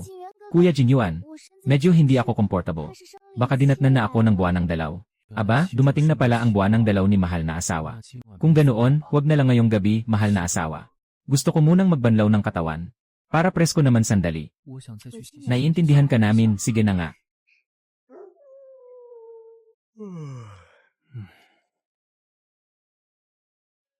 Asong maliit, hindi ka ba natulog buong magdamag? Kagabi, dinatnan na ng buwan ng dalaw si mahal na asawa. Buwan ng dalaw, Shen Jingyuan. Bakit ngayon ka pa naalimpungatan? Kahapon, tinutukso mo pa ako, di ba? Hahaha, asong maliit. Ibig sabihin lang nito, swerte ka sa sabaw. Sa susunod, ako na ang piliin ng mahal na asawa. Siguradong hindi na ako ganyan. Pag naging ganap na babae, kada 3 buwan lang darating ang isang buwan ng dalaw. Kung palagi mo akong mapagbigyan sa susunod, ibig sabihin, 3 buwan ka nang hindi napapansin ni mahal na asawa. Tumahimik ka. Gu Qingzhou, napansin kong madaldal ka na ngayon. Lagi ka pang umaasta na parang mamamatay ng tao sa isang salita. Huwag mo nang isipin yan. Sigurado kang ikaw ang huling makakatikim ng karne sa atin. Lanan. Nagugutom na ang tiyan ko. Bilisan mo at kumuha ka ng makakain para sa akin. Hindi mo na kailangang sumunod sa akin. Lumabas na lang kayong lahat at manghuli ng hayop. May ilan pa namang mahuhuli. Sapat na rin ang balat ng hayop. Ngayon, hindi na kami lalabas. Dahil buwan ng dalaw mo ngayon. Mahina ang katawan mo. Kailangang alagaan ka namin. Sige, kung ganoon, maiwan na lang kayo. Iyan ang iyak ni Duo-Duo. Kasama pa ang boses ni Namings at ng pari na si Jiangrong. Hindi niya kailangan ng palusot. Sa susunod, huwag mo na siyang padalhan. Iba noon si Kuya. Mula nang maging magkasintahan kami ni Sunyan, lagi na lang niya akong sinisita dahil sa kanya. Ngayon, ni ang sapatos na damo na ipinadala ko, ayaw na niyang tanggapin. Sobra na talaga siya. Hindi ko rin inakalang magiging ganito siya kasungit ngayon. Pero si Sunyan ay asawa niya rin naman. Naniniwala akong napilitan lang din siya. Ama, ina, ganyang klase ang kuya. Ayaw ko na rin. Yaw-yaw, bakit ka nandito? Nandoon pa ako, Duo. Yaw-yaw. Ngayon, sa tambakan ng basura, may nakita pa ako na isang pares ng sapatos na damo. Mukhang pambabae ang sukat. Ang ganda sigurong suotin ng sapatos na damong iyon. Hindi ko lang alam kung aling babae yon. Baka ibinigay mo na yon kay Sunyan. Nagpadala ka pa ng isa ring peres. Hindi naman sa ayaw kong gumanti ng kabutihan sa masamang kapalit. Ay, sa wakas tapos na rin ang 7 araw na abalang ito. Ang dami mong inayos. Mukhang pwede na kaming makapagpalit ng ilang bagay. Asawa, sa 7 araw na ito, hirap ka na. Magpahinga ka na. Hindi ako nahirapan sa pag-aayos ng ganito karami, masaya na ako. Ate, nag-enjoy ka ba mag-isa? Sobra ang saya. Suyaw, wala ka bang narinig na hakbang? Gusto mo akong patayin sa kaba? Patawad, ate. Hindi ko naman yon sinasadya. Matagal ka naming hinintay.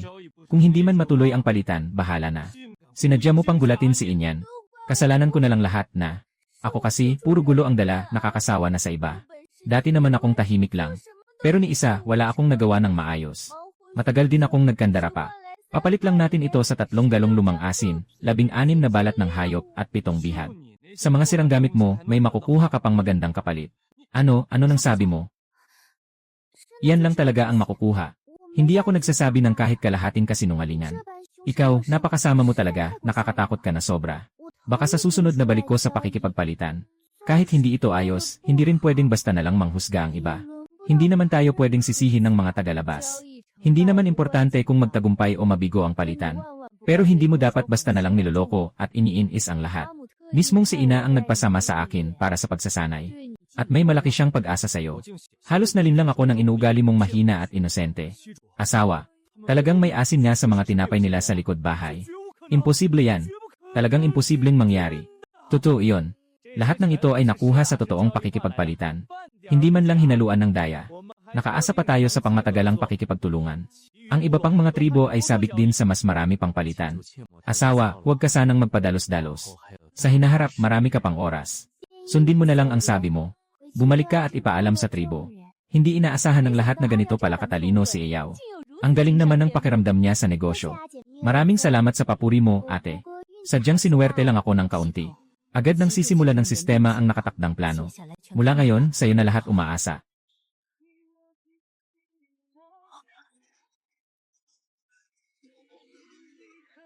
Talagang dumating pa sa oras ng malaking sakuna. Napilitan akong lumapit ng buong tapang. Hindi ako papayag na masaktan niya kahit isang hakbang. Hindi ko siya mapapalampas ng ganoon lang. Labis na nakakalason ang mga ahas na ito. Basta na lang siyang lumapit para lang makahanap ng gulo. Ang ganitong kubling gumagapang ng mga ahas. Talagang nakakahilo at hindi komportable. Matatag ang paglalayag at nakatayo pa rin ang katawan. Huwag kang magpanik o mawawala ang ayos mo.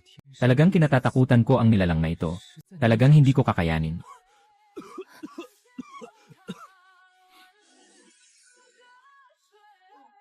Nasa pagitan na tayo ng buhay at kamatayan. Tapos gusto mo pang samantalahin ito para magkamit ng pabor.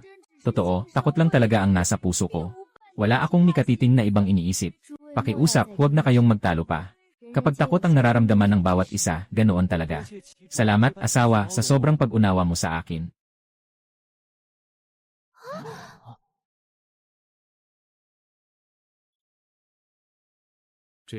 Hindi na dapat ikatakot ang mga ganyang mumunting bagay. Bantayan niyo ng mabuti ang asawa. Kami na ang bahala sa mga lasong ahas. Sa lugar na ito, dati ay walang ahas.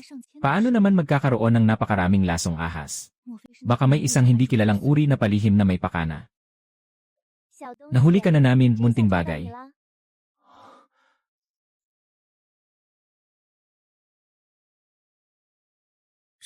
Ang kakatwang lilang liwanag na ito ay tiyak na hindi karaniwan. Ngayong ito, mabubura na rin si Suyao. Hihintayin na lang natin siyang mamatay. Makakapiling ko na lang si Sunyan. Sino ba sa buong tribo ang makakapantay sa kakayahan ko? Pinalakas ko ang makamandag na ahas sa aking mga mata at puso. Siguradong mapapaalis ko si Suyao. Sa ganitong banayad na pagkahulog, talagang madaling kontrolin. Malaking bagay ito kay Sunyan. Hindi maganda na punta sila sa panganib. Tama ang sabi ni Kagawad Kongke. Ang lakas ng loob mong mandaya. Talagang pababayarin kita. Palibot na ng mga makamandag na ahas. Lubhang mapanganib. Matagal na silang nasa bingit ng buhay at kamatayan. Bilisan niyo akong dalhin sa kampo para magsagip. Walang dapat mangyari kay Yao. Kayo na ang mauna at humabol sa suporta. Susunod na ako agad. Bakit may ganito karaming makamandag na ahas dito? Ang daming makamandag na ahas. Nakakatakot naman. Bakit parang wala lang sa kanila ang lahat? Ang ikatlong antas na kakayahan sa apoy ay hindi dapat basta-basta nakakaalis sa ganitong panganib. Buti na lang at okay si Yao. Naku, nagulat ko tuloy ang ate ko. Yao, bakit ganyan ka kung tumingin sa akin? Dito biglang lumitaw ang mga makamandag na ahas. Hindi ba malinaw sa puso mo ang dahilan, ate? Ganyan ka magsalita, ate. Talagang hindi ko maintindihan ang pinapahiwatig ng mga salita mo, ate. Ayaw mo bang magsalita ng diretsahan, ate? Hindi ako na ang magtatanong kay Jinghong. Bakit mo ako piniling traidorin? Wife, huwag kang magkamali ng isip. Kailanman, hindi ako nagkaroon kahit kaunting ibang hangarin. Ganitong klase ng lason. Nakakasura at nakakaumay tingnan. Buong puso akong tapat kay wife. Wala akong balak magtaksil. Ang mga hungkag na pangako ay hindi na dapat banggitin pa. Pagkatapos ng hapunan, bigla kang sumakit ang tiyan at umalis sa grupo na hindi na bumalik. Sa pagkakataong ito, bigla kang lumitaw sa harap ni Sunyan. Jinghong, maaari mo ba kaming bigyan ng makatwirang paliwanag? Talagang nasiraan ako ng tiyan. Sa pagbabalik ko, nalaman kong pinalibutan kayo ng pangkat ng mga makamandag na ahas. Ako ang may kakayahang hangin. At may sakit pa ang katawan ko. Wala akong magagawa para sumagip. Kaya napilitan akong hanapin si Sunyan para humingi ng tulong. Totoo, nagmamadali siyang tumakbo para humingi ng tulong. Nakita ko mismo. Magkatuwang natin silang iligtas.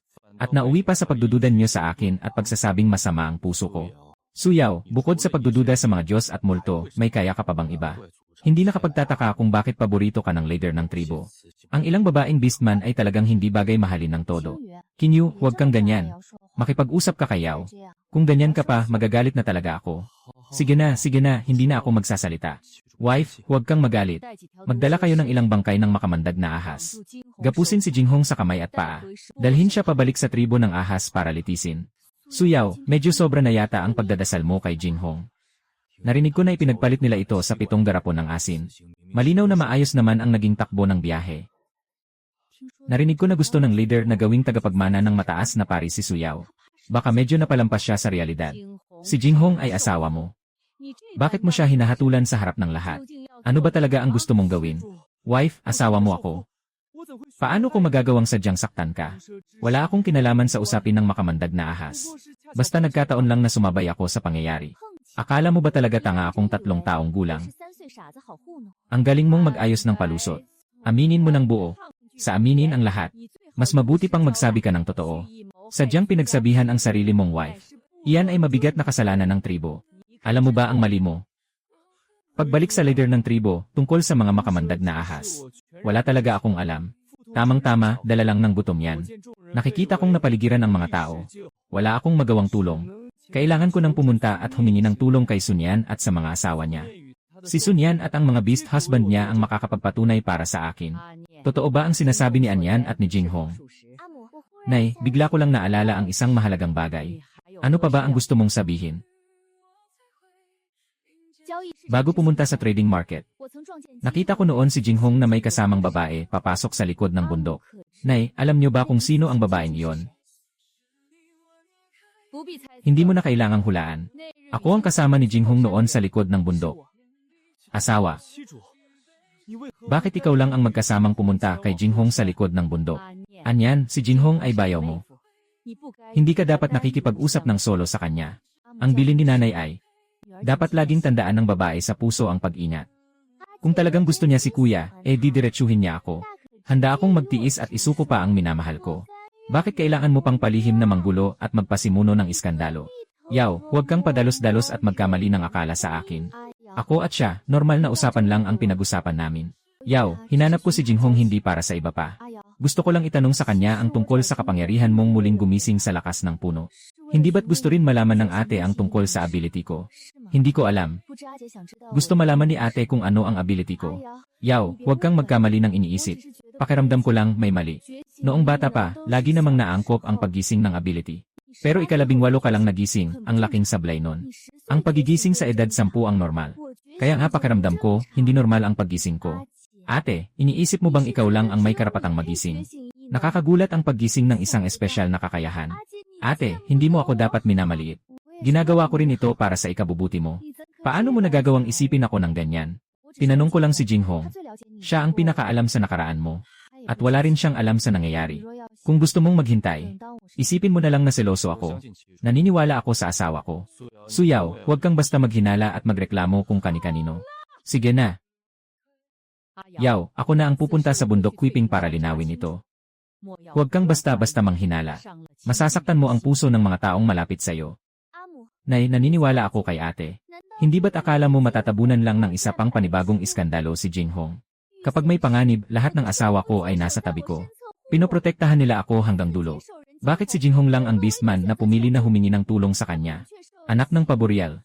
Kayang-kaya niya akong ilipad palabas ng panganib. Nagkunwari lang siyang may sakit ng tiyan.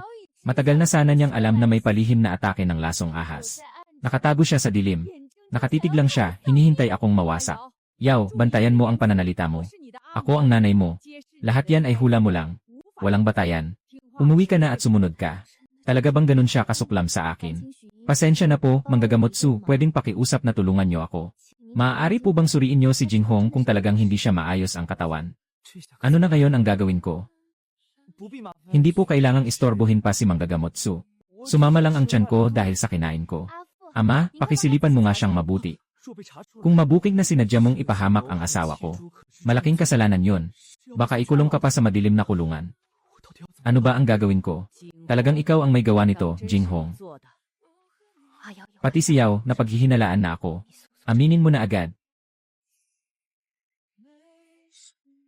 At itong purong liwanag na ito, ako ang naglagay ng lasong ahas. Gusto kong ipahamak si Suyaw. Pinakitunguhan kita ng napakabuti. Hanggang kailan ko ba malalabanan ang pagiging malamig at malayo mo?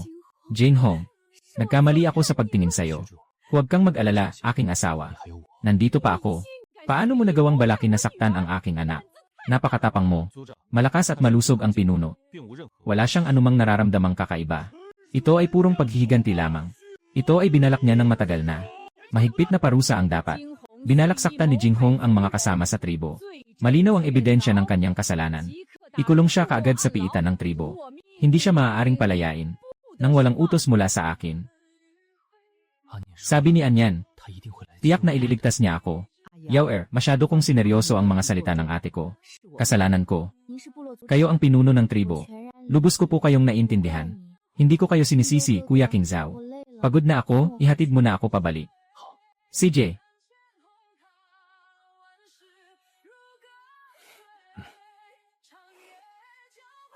Maganda ba ako? Ang aking asawa ang pinakamaganda. Ang dila mo talaga, Kuya King Zhao, napakatamis. Panatilihin mo iyan, ha? Wala sa amin ang makakalamang pagdating sa kung ano ang iniisip ng aking asawa. Hintayin niyo. Hoy, ngayon lang nagbukas ang isip mo. Ang gobernador lang ang pinahihintulutang magsunog. Pero bawal ang magpaputok ng ilaw ng mga karaniwang tao. Pero hindi ako ganoon. Hindi ako mangingimi gaano man kayo kahirap. Bakit parang amoy suka ako? Lanan. Mayroon ba, aking asawa, nagkamali lang kayo ng amoy? Wala na, yanan. Suyaw, pakiramdam ko ay may kakaiba kay Sunyan. Bilang isang nakatatandang kapatid, palagi niyang pinag-initan ang aking asawa. Talagang may kakaiba. Hindi. Kaya lang. Kuya Minyan, bakit bigla kang nagsasalita ng ganito? Tapos na. Noong araw na yon, nang salakayin tayo ng mga lason na ahas sa bundok Kwipin. Pakiramdam ko na may kakaiba na. Paano biglang lumitaw ang ganoong karaming lason na ahas? At sinasalakay lang tayo. Pagkatapos, napansin kong may mahinang lilang kislap sa kanilang mga mata. Lilang kislap. Ngayon, sa plaza. Ayaw umamin ni Jinghong sa kanyang pagkakamali. Pero nang lumapit si Sunyan at bumulong ng dalawang salita, bigla siyang umamin. Nakita ko rin ang isang lilang kislap sa mga mata ni Sunyan. Dahil mayroon kang tatlong mata. Tama. Mukhang. Hindi rin naman pala walang silbi ang aking ikatlong mata. Siyempre, matagal ko nang nakita na. Hindi ordinaryo ang ikatlong mata ni Kuya Minyan. Huwag kang mag-alala, hindi ko pinagdududahan. Matagal ko nang alam na may kakaiba kay Sunyan. Mukhang abnormal na si Sunyan. Kaya pala palagi kanyang pinag-initan. Ang mga bitag na dinanas namin ni Jinyuan dati. Baka gawa rin niya. Hindi ko rin alam kung bakit nagkaganyan ang ate ko. Pero lahat ng ito ay hula lang. Baka nagkamali tayo ng hula. Kapag may ebidensya na tayo, doon lang natin talaga may dedeklara ang kasalanan ni Sunyan. Doon lang din, magkakaroon tayo ng pagkakataon na sabihin sa tribo na ang ate ay sinapian ng ibang kaluluwa ang totoo. Sa mga darating na araw, kailangan lang natin siyang bantayan ng husto. Aking asawa, may malinaw na ebidensya na binalak tayo saktan ni Jinghong. Nakakulong na siya ngayon sa piitan ng tribo. Kailan mo balak siyang tanggalin bilang asawa? Bukas na, magre-resign na ako sa kanya.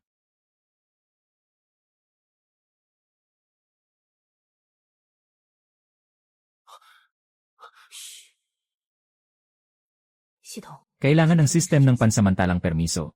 10 minuto lang ang pagitan ng tunog. Kumilos ka na, huwag nang patagalin. Natutukan na ni Suyaw ang likod na bundok. Talagang wala kang silbi bilang isang 4th level beastman. Ay, sandali, nagkamali lang ako sa isip ko. Ganyan ka ba kung magsalita sa akin? Sobrang gulo ng puso ko. Kung nahihirapan ka man o hindi, wala na akong pakialam. Akala mo ba noong una, magpapakumbaba ako at isasama mo akong umalis? Hindi mo ba talaga akalaing mataas ang tingin ko sa'yo? Noong una akong nakipagkasundo sa'yo, ang nakita ko lang ay ang pagkakakilanlan mo. Ginamit lang kita para mapulaan si Suyaw. Bakit nangyari pa ito? Mula simula hanggang dulo, ginagamit mo lang ako. Maging sa itsura man o sa lakas. Saan ka ba pwedeng makapantay kay Suyaw? Mula ulo hanggang paa. Isa ka lang kasangkapan sa mga kamay ko. Talagang malikot ang isip mo. Mula ulo hanggang paa, pinaglalaruan mo lang ako. Halika rito, kanina lang nagbibiro lang ako sa'yo. Bakit mo pinawalang bisa ang Beast Core ko? Wala na ang Beast Core. Sa loob ng 3 araw, hindi mo matitiis ang parusa sa bilangguan. Sobrang dami ng sikreto na alam mo, hindi ka pwedeng iwan dito. Nag-expire na ang epekto ng pambungang bii niya. Ano na naman? Sa ikalawang araw sa madilim na kulungan, natakot ka na ng husto. Hoy, hindi ka ba nakakapagsalita? Lene. Hindi ko akalaing pinawalang bisa ni Sunyan ang Beast Core mo. Jinghong, akala mo ba ako ang dapat mong kamuhian? Noong una, ang ganda ng pakikitungo ko sa'yo. Sobrang alaga at sobrang tiwala sa'yo. Ganyan mo ba ako ginagantihan? Nakipagsabuatan ka pa kay Sunyan para ipitin ako. At sinadya pang lasunin ng mga makamandag na ahas ang mga tao ko para manggulo. Wala ka ng lakas ngayon. Ngayon, kahit sino na lang ang pwedeng pumatay sa'yo. Wala ka nang magagawa kundi mabuhay na lang. Ito ang pahina mo. Mula ngayon, ikaw at ako, wala na tayong kahit kaunting ugnayan. Huwag mo siyang sasaktan.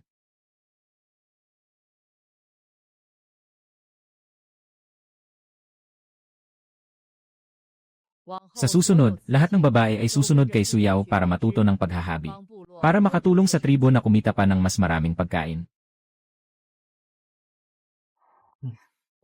Gusto kong maglakad mag-isa. Huwag na kayong sumunod sa akin. Asawa, samahan ka naming mamasyal. Medyo pagod na ako. Babalik muna ako sa kuweba para magpahinga. Kung pagod ka na, huwag ka nang gumalaw. Buhatin kita pabalik. Hindi na kailangan, Kuya Huichuan. Maghuhugas muna ako, saka tayo mag-usap. Ako na ang sasama sa'yo.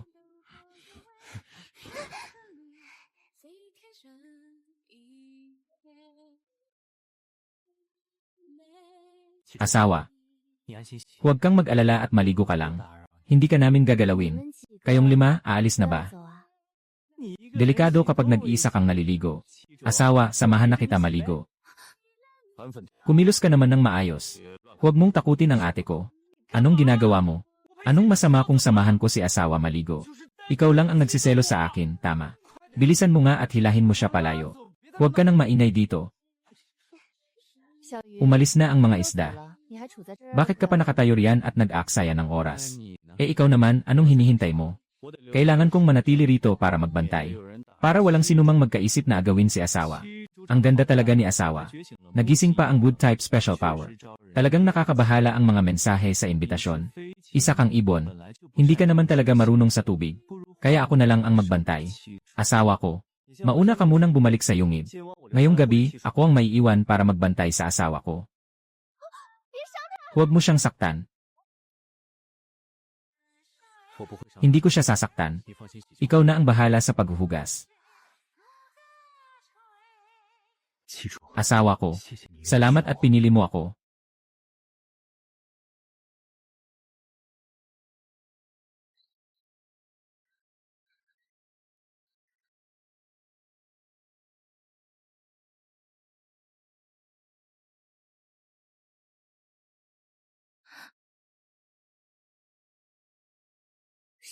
Sino ang nasa labas?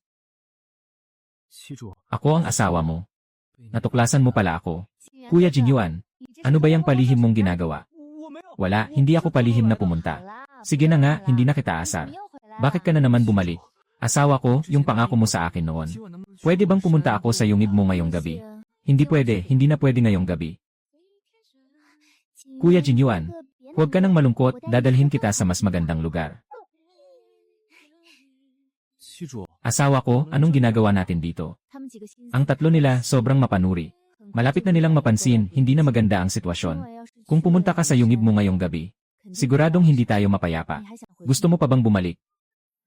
Asawa ko, salamat at pinili mo ako.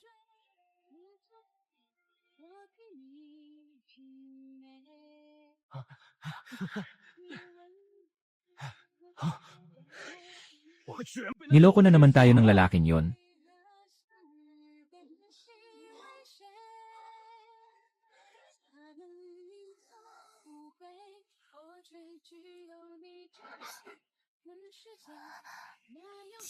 Kuya Jinyuan, salamat. Ayos lang ako.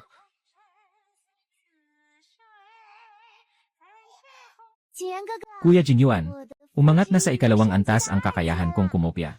Ngayon, 2 kakayahan na ang kaya kong kopyahin sa isang pagkakataon. Binabati kita, asawa ko. Ang kakayahan ko kahapon, umangat na rin sa 3 antas. Baka kapag pinagsama natin, mas lalo pa nating mapapaangat ang mga kakayahan natin.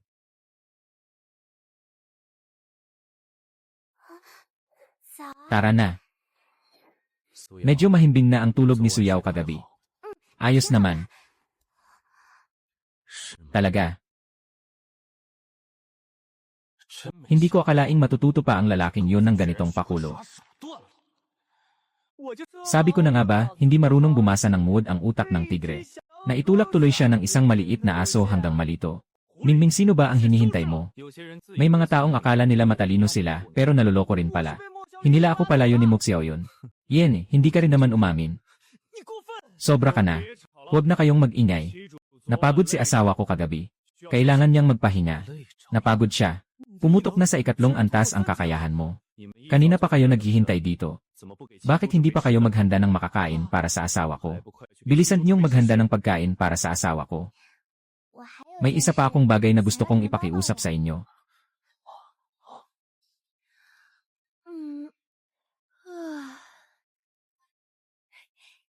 Yaw Yaw, dinala nila si Shen Jingyuan sa likod ng bundok. Ayos lang. Yaw Yaw, sa wakas nagpasya ka na ring asikasuhin sila. Ikaw at ang 5 asawa mo, pare-pareho kayong may top na itsura at pangangatawan. Noong una, ako ang may kasalanan. Hindi ko nakita ang tunay nilang nararamdaman. Mula ngayon, alagaan ko ng mabuti sila. Magdamag nilang ginalugad ang buong nayon kahapon. Ang ingay nila, hindi ako nakatulog buong gabi. Yaw Yaw, kailangan mong bawiin ang sugatang puso ko. Ako ang pinakamahal ni asawa ko. Mula ngayon, siguradong ako ang magiging legal na asawa. Talagang hindi kita kilala, ang arte mo. Huwag mong sugatan si asawa ko gamit ang karayom. Hindi pwedeng walang apoy. Dalhin muna natin ang mga tao. Umalis na tayo sa gubat na ito saka natin pag-usapan. Nakakairita ng buong tiyan ko ay punong-puno ng apoy. Hindi ko talaga malunok itong inis na ito. Ang direksyong liparan natin ay papunta sa teritoryo ng tribo ng Paboreal. Sakto, dumaan tayo sa tribo ng Paboreal. Baka may makuha pa tayong magandang kapalaran doon. Kapag may napagbungguan tayo, baka makalaya tayo. Bakit ba kailangang magdusa ng ganito? Hindi pwede, hindi ako pwedeng mamatay. Kapag buhay ka lang may pagkakataon kang makaganti. Kailangang makatawid tayo sa pagsubok na ito. Kailangang makalabas ako sa kulungang ito kahit kailan. Hindi kaya may totoong dumating para sagipin ako. Talagang puro gulat at kaguluhan ang ibinibigay ni Amu sa akin. Bilisan niyong magpadala ng tao para hulihin siya. Hindi natin mahuli si Jinghong. Dito na lang ako at hindi gagalaw. Sino ba talaga ang kumuha kay Jinghong? Magsalita ka ng tapat. Ang nagligtas sa pinuno ay mga tao ng tribo ng Paboreal. Ilan ba ang dumating na tao mula sa Paboreal? Isa lang talaga. Sunod-sunod na problema yon. Kahit isa, hindi nila napigilan. Alang ng pinuno ang buhay niya. Malayo ang agwat ng lakas ng taong iyon sa atin. Nag-iisa lang siya. Agad tayong magpadala para hulihin si Jinghong. Itanim mo sa puso mo ang galit na ito. Bumalik ka na lang kapag handa ka na para makaganti tayo. Mas mabuti pang noon palang pinatay na siya agad. Kahit 2 beastman na nasa antas 4, hindi rin sila nakapigil. Hindi simpleng tao ang isang ito. Hindi kaya mataas din ang katayuan ni Jinghong sa tribo ng Paboreal. Habang tumatagal, lalong lumalaki ang gulo. Mas mabuting tapusin na siya ng maaga kaysa magkaroon pa ng sakit ng ulo. Tama ang sinabi ni ate. Amu, daliin mong magtawag ng mga sundalo para iligtas si Jinghong. Patay na ang beastman. Gumuho na ang beast yuan ni Jinghong. Nahulog siya sa bangin. Nawasak na ang beast yuan niya, tapos nahulog pa siya sa bangin. Sa pagkakataong ito, siguradong patay na siya. Ang taksil na tribo ang nakatanggap ng gantong kapalaran. Sarili niya lang ang may kasalanan niyan. Dito na lang matapos ang usapang ito. Baliktad na ang sitwasyon. Kahit anino niya, hindi na natin mahahagilap. Kayang alamin ng sistema kung patay o buhay si Jinghong. Nibakas ng kinalagyan niya, hindi mo mahanap. Mukhang matagal nang inanod ng agos o natabunan ng baha ang bangkay niya. Mahigit 20 araw pa bago magsimula ang pamilihan. Kailangang makaraos tayo sa sariling sipag.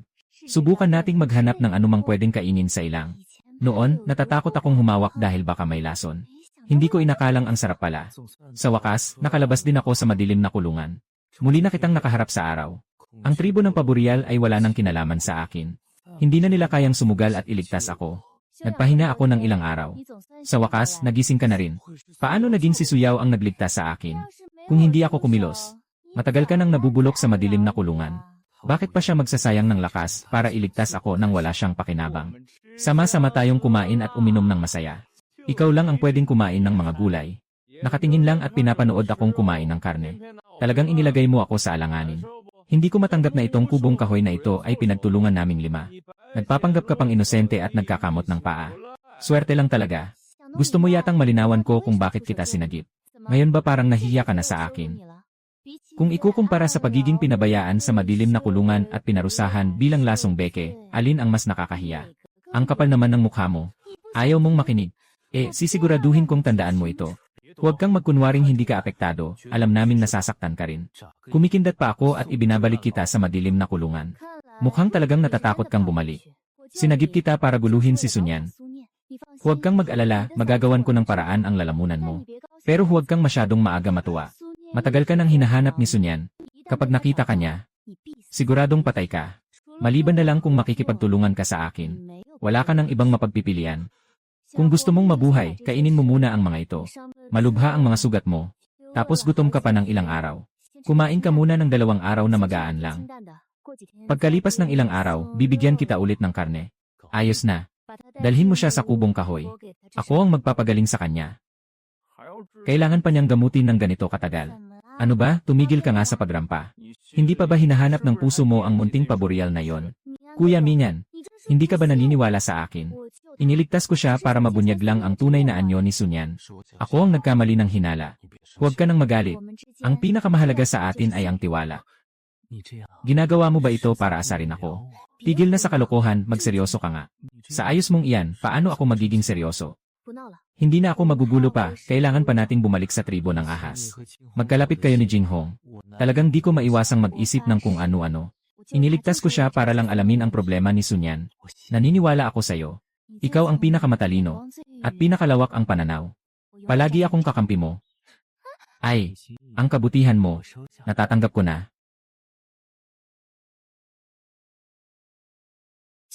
Napagod ang pinuno ng asawa. Imamasahe ko ang balikat mo. Timpla ko na ang tsaa. Tikman mo nga kung babagay sa panlasa mo. Bagong balingbalat ng hayop. Pagod ka na, magpahinga ka muna. May nakuha akong isang pirasong halamang kabute. Nilaga ko na ang sabaw, halika at tikman mo. Laban pala ito sa halamang kabute. Mukhang gumana nga ang swerte na dala ni Jinli. Wow, ang sarap din pala nito. Kuya King Zhao, ang galing mo rin magluto. Masaya ako basta gusto mo. Marami pa ang sabaw. Hatiin natin at sabay-sabay natin inumin. Kung lagi tayong pupunta sa kubong iyon, madali tayong mapapansin ng iba. Dumaan na lang tayo sa ilog. Pero hindi naman ako madaling mahirapan. Kaya ko ring dumura ng bula. Basta manatili ka lang sa loob at huminga ng maayos. Kung ganoon, mukhang pwede rin ang paraang iyan. Sige, gagawin ko ayon sa sinabi mo. Asawa, salig mo ito. Hindi paggawa ng tama. Tignan mo nga ang dami mong mabuting nagawa. May init ng loob, lumapit ka rito. Akala mo ba natatakot ako sa'yo? Hindi matapos-tapos ang gulo natin sa suntukan at sampalan. Hindi naman ganoon ang mga pangyayari na iniisip nyo. Paano tayo tatawid sa ilog mamaya? Huwag kang mag-alala, ako na ang bahala. Mabilis ka nang sumakay sa likod ko.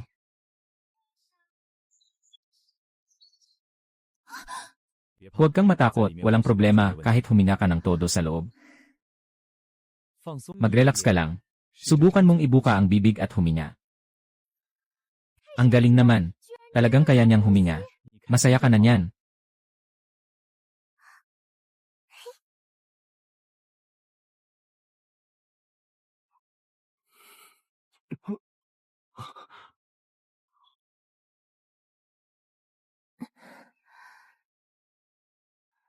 Halika na, umupo ka muna at magpahinga. Alam ni Sunyan na sa bandang huli ay mahahanap pa rin ang lugar na ito. Mas mabuti pang itago si Jinhong sa malalim na bahagi ng ilog. May bangin sa ilalim ng ilog. Malalim ang lugar na yon. Siguradong hindi siya mahahanap ng iba. Ayos na ang ganito. Ay. Huwag kang lalabas. Lumabas ka sa bula. Lulunurin ka niyan. Matagal nang gustong ipapatay ni Sunyan ang buhay mo. Wala na akong magagawa kundi itago ka rito. Ang talim talaga ng pagkakatanim niya ng sama ng loob. Kung gusto mong mabuhay, wala kang ibang mapagpipilian. Iyan lang ang tanging daan. Maging mabait ka muna at magpagaling ka rito. Hintayin mong bumuti ang lalamunan mo. Ako na ang bahala, ilalabas kita. Kung matakot ka, umupo ka lang ng maayos. Kung lalabas tayo ngayon, baka mabigla si Sunyan hanggang hindi makapagsalita. Ikaw ang pumili. Huwag kang matakot. Isa pa rin naman akong beastman na nasa ikatlong antas. Ang nasa ilog, kahit kailan, hindi basta-basta makakabutas sa proteksyong ito. Ikaw pala ang pinakapunong pari. Bakit bigla kang napadpad dito? May oras ka pa palang intindihin ang mga ganito. Halos hindi na mapapanatili ang pwesto ng anak mo. Sunyan, may mga bagay na hindi dapat sabihin ng basta-basta, kaya huwag kang magsalita ng padalos-dalos. Lahat ng nasa lunggang ito. Pagkatapos nito, mukhang babalik na kay Suyaw ang lahat. Alam ko sa sarili ko ang totoo. Hindi ka naman aabuti ng pagkakataong magturo at mamuna. Huwag mong kalimutan. Nagising na rin ang kakayahan ni Suyaw na elemento ng kahoy. Kayong magkapatid, sino ba sa inyo ang talagang kayang umupo ng matatag sa pwesto ng pinuno ng tribo? Sa ngayon, mahirap pa rin sabihin. Matagal nang napagpasyahan ng ina. Ako ang tagapagmana. Hindi pwedeng basta na lang magbago ng isip. Ako ang pinaka-iniisip ng ina. Mas gugustuhin pa niyang maging dakilang pari si Suyaw kaysa makipag-agawan sa akin sa posisyon ng pinuno ng tribo. Ang anak mo, Jendo, si Suyaw pa nga ang itinuturing niyang pinakamabuting ate. Hindi niya alam na niloloko lang siya at ang totoo, nakakaawa siya. Sige na, mauna ka nang umalis. Hindi na ako magsasalita pa, may asikasuhin pa ako. Sige na, dakilang pari, huwag ka nang magtampo. Aalis na ako ngayon. Dakilang pari. Bakit hindi ka pa umaalis? Hahaha. 2 beses nang nagamit ngayong buwan ang pampalakas ng mga mata ng pagkalito. Babalik ba sa 0 ang puntos? Hindi ba pwedeng pagbigyan mo muna akong sumaya sandali? Kailangan agad makapag-ipon ng puntos ang host. Kung hindi, hindi na ito magagamit sa susunod. Naku, patay. Ang dami ko namang. Saka ko lang bubuksan ang skill. Sa wakas dumating na rin kayo. Matagal ko na kayong hinihintay. Kuya King Zhao, ang sarap naman yata ng isdang ito. Kung gusto mo, kainin mo lang. Pahingin ka ng isa sa mga alimangong hawak mo. Ibig mong sabihin, hindi masarap kainin ang alimangong ito. Gusto mo bang dalhin para ako na ang mag-ayos? Bilis, ibigay mo na. Mukhang masarap nga. Espesyal na inihaw ni Kuya King Zhao para sa akin ito. Ang tapang mo ring pumili at mamili ha. Sadyang matagal lang akong hindi nakakain ng masarap, gusto ko lang magpalit ng lasa. Tumigil ka nga. Ang inay ng bunganga mo. Sumasakit ang ulo ko sa'yo. Ako na ang bahala, huwag ka nang magtampo. Si King Zhao talaga ang pinakamaawain at pinaka-thoughtful sa akin. Palagi kitang sasamahan. Habang buhay. Ako si Kongke. Hindi kung ano-anong alagang hayop. Huwag kang magkalat ng salita. Kung magdadadaldal ka pa, pababayaan kitang mawala na lang ang foam na hinihintay mo. Sa susunod, pwede bang sa ibang lugar na lang tayo maglaro? Bawat beses, ang sakit-sakit talaga.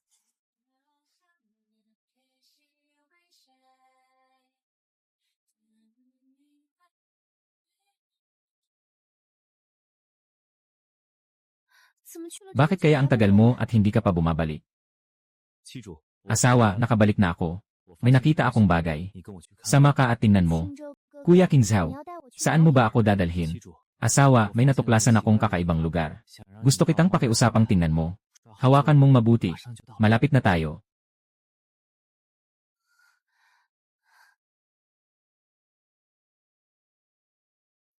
Asawa, narito na tayo. Ang mga ito. Hindi kaya asin ito. Hindi rin ako sigurado. Bilisan Dino, silipin natin ng malapitan.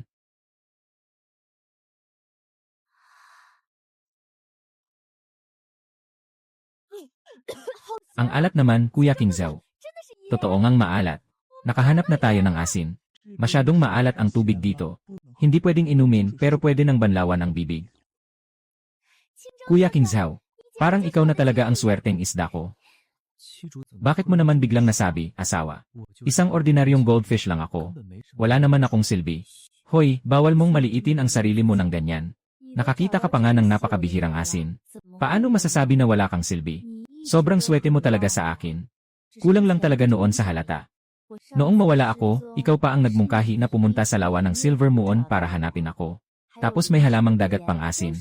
Lahat iyon, ikaw ang nakakita. Ang galing-galing ng swerte mo. Kapag nakita ka ng ibang goldfish, siguradong mapapainggit sila. Lene, kung ganoon, ibibigay ko na lang lahat ng swerte ko sa asawa ko. Pero napakarami naman nitong asin. Paano natin ito dadalhin pauwi? Maghakot muna tayo ng ilang tipak ng bato pauwi. Kaskasin na lang natin ang ibabaw na bato at subukan.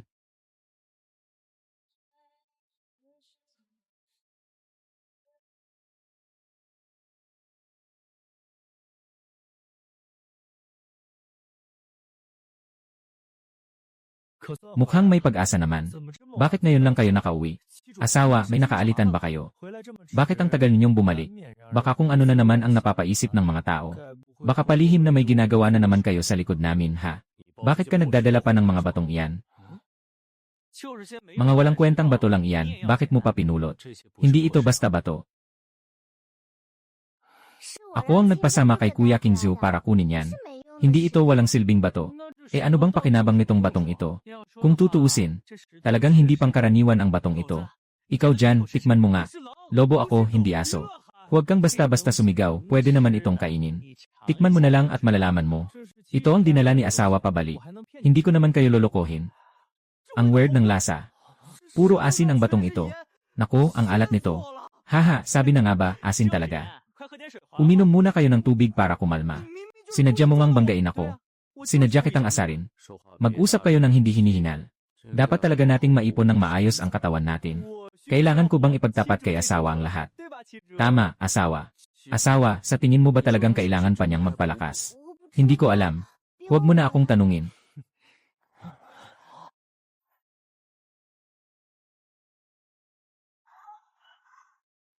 Buti na lang may asin, makakapag-ihaw ako ng karne para sa lahat.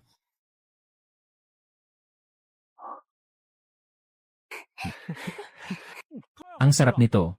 Ang galing na ng kusina mo ngayon. Hindi naman, sadyang sapat lang ang alat para lumabas ang tamang lasa. Sa wakas, may asin na rin tayo. Mas gaganda pa ang mga araw natin mula ngayon. Itaas ang baso. Mabuhay, sa wakas may asin na tayo. Hindi kaunti lang ang asin na nahukay ng mga batong ito. Sapat na ito para makakain ng maayos ang tribo natin ng ilang buwan. Ano ang balak mong gawin dito? Sasabihin ba natin sa pinuno? Huwag muna itong ipaalam kay ina sa ngayon. Huwag ding ipagsabi sa iba sa tribo. Mahalaga ang asin. At marami pang batong asin sa ilalim ng ilog. Pumunta muna tayo sa pamilihan ng kalakalan para tingnan ang sitwasyon. Huwag ninyong ipapaalam ang lokasyon ng mga batong asin. Huwag kayong mag-alala, itatago naming mabuti ang lihim na ito. Tapos na rin naman ang ginagawa natin ngayon. Gawin na lang nating linisin ang mga asin na ito. Pwede rin.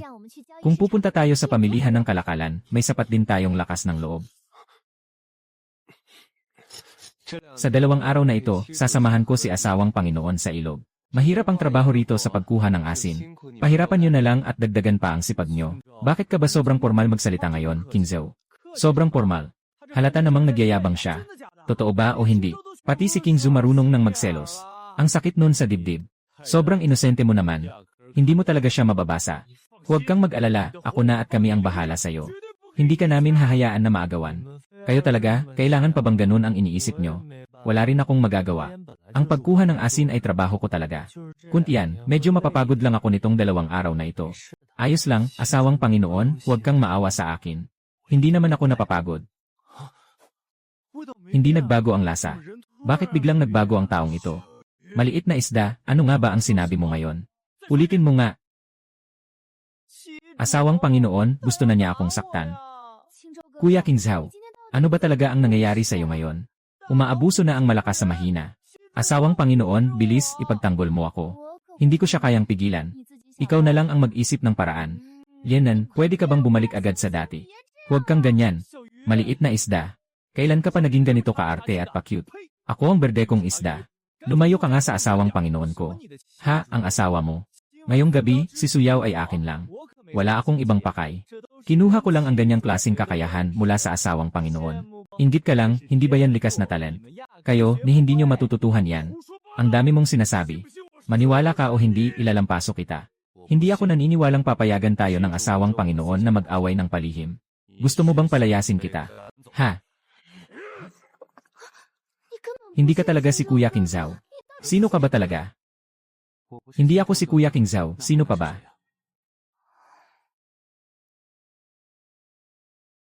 Totoo si Suyaw. Tama si Gu King Zhou. Kaya kong matukoy sa ikatlong mata ko kung alin ang totoo at alin ang peke. Walang anumang pagkukunwari ang makakakubli. Talagang ang siya ito. Bakit parang iba ang ugali niya na para bang napalitan ng ibang tao? Ikaw na berdeng dayaan. Layuan mo ang asawang Panginoon ko. Ah, ako. Wala talaga akong saysay. Siguradong kunwari lang nahimatay ang asawang Panginoon para apihin ako. Talagang hinimatay na siya. Walang arte-arte.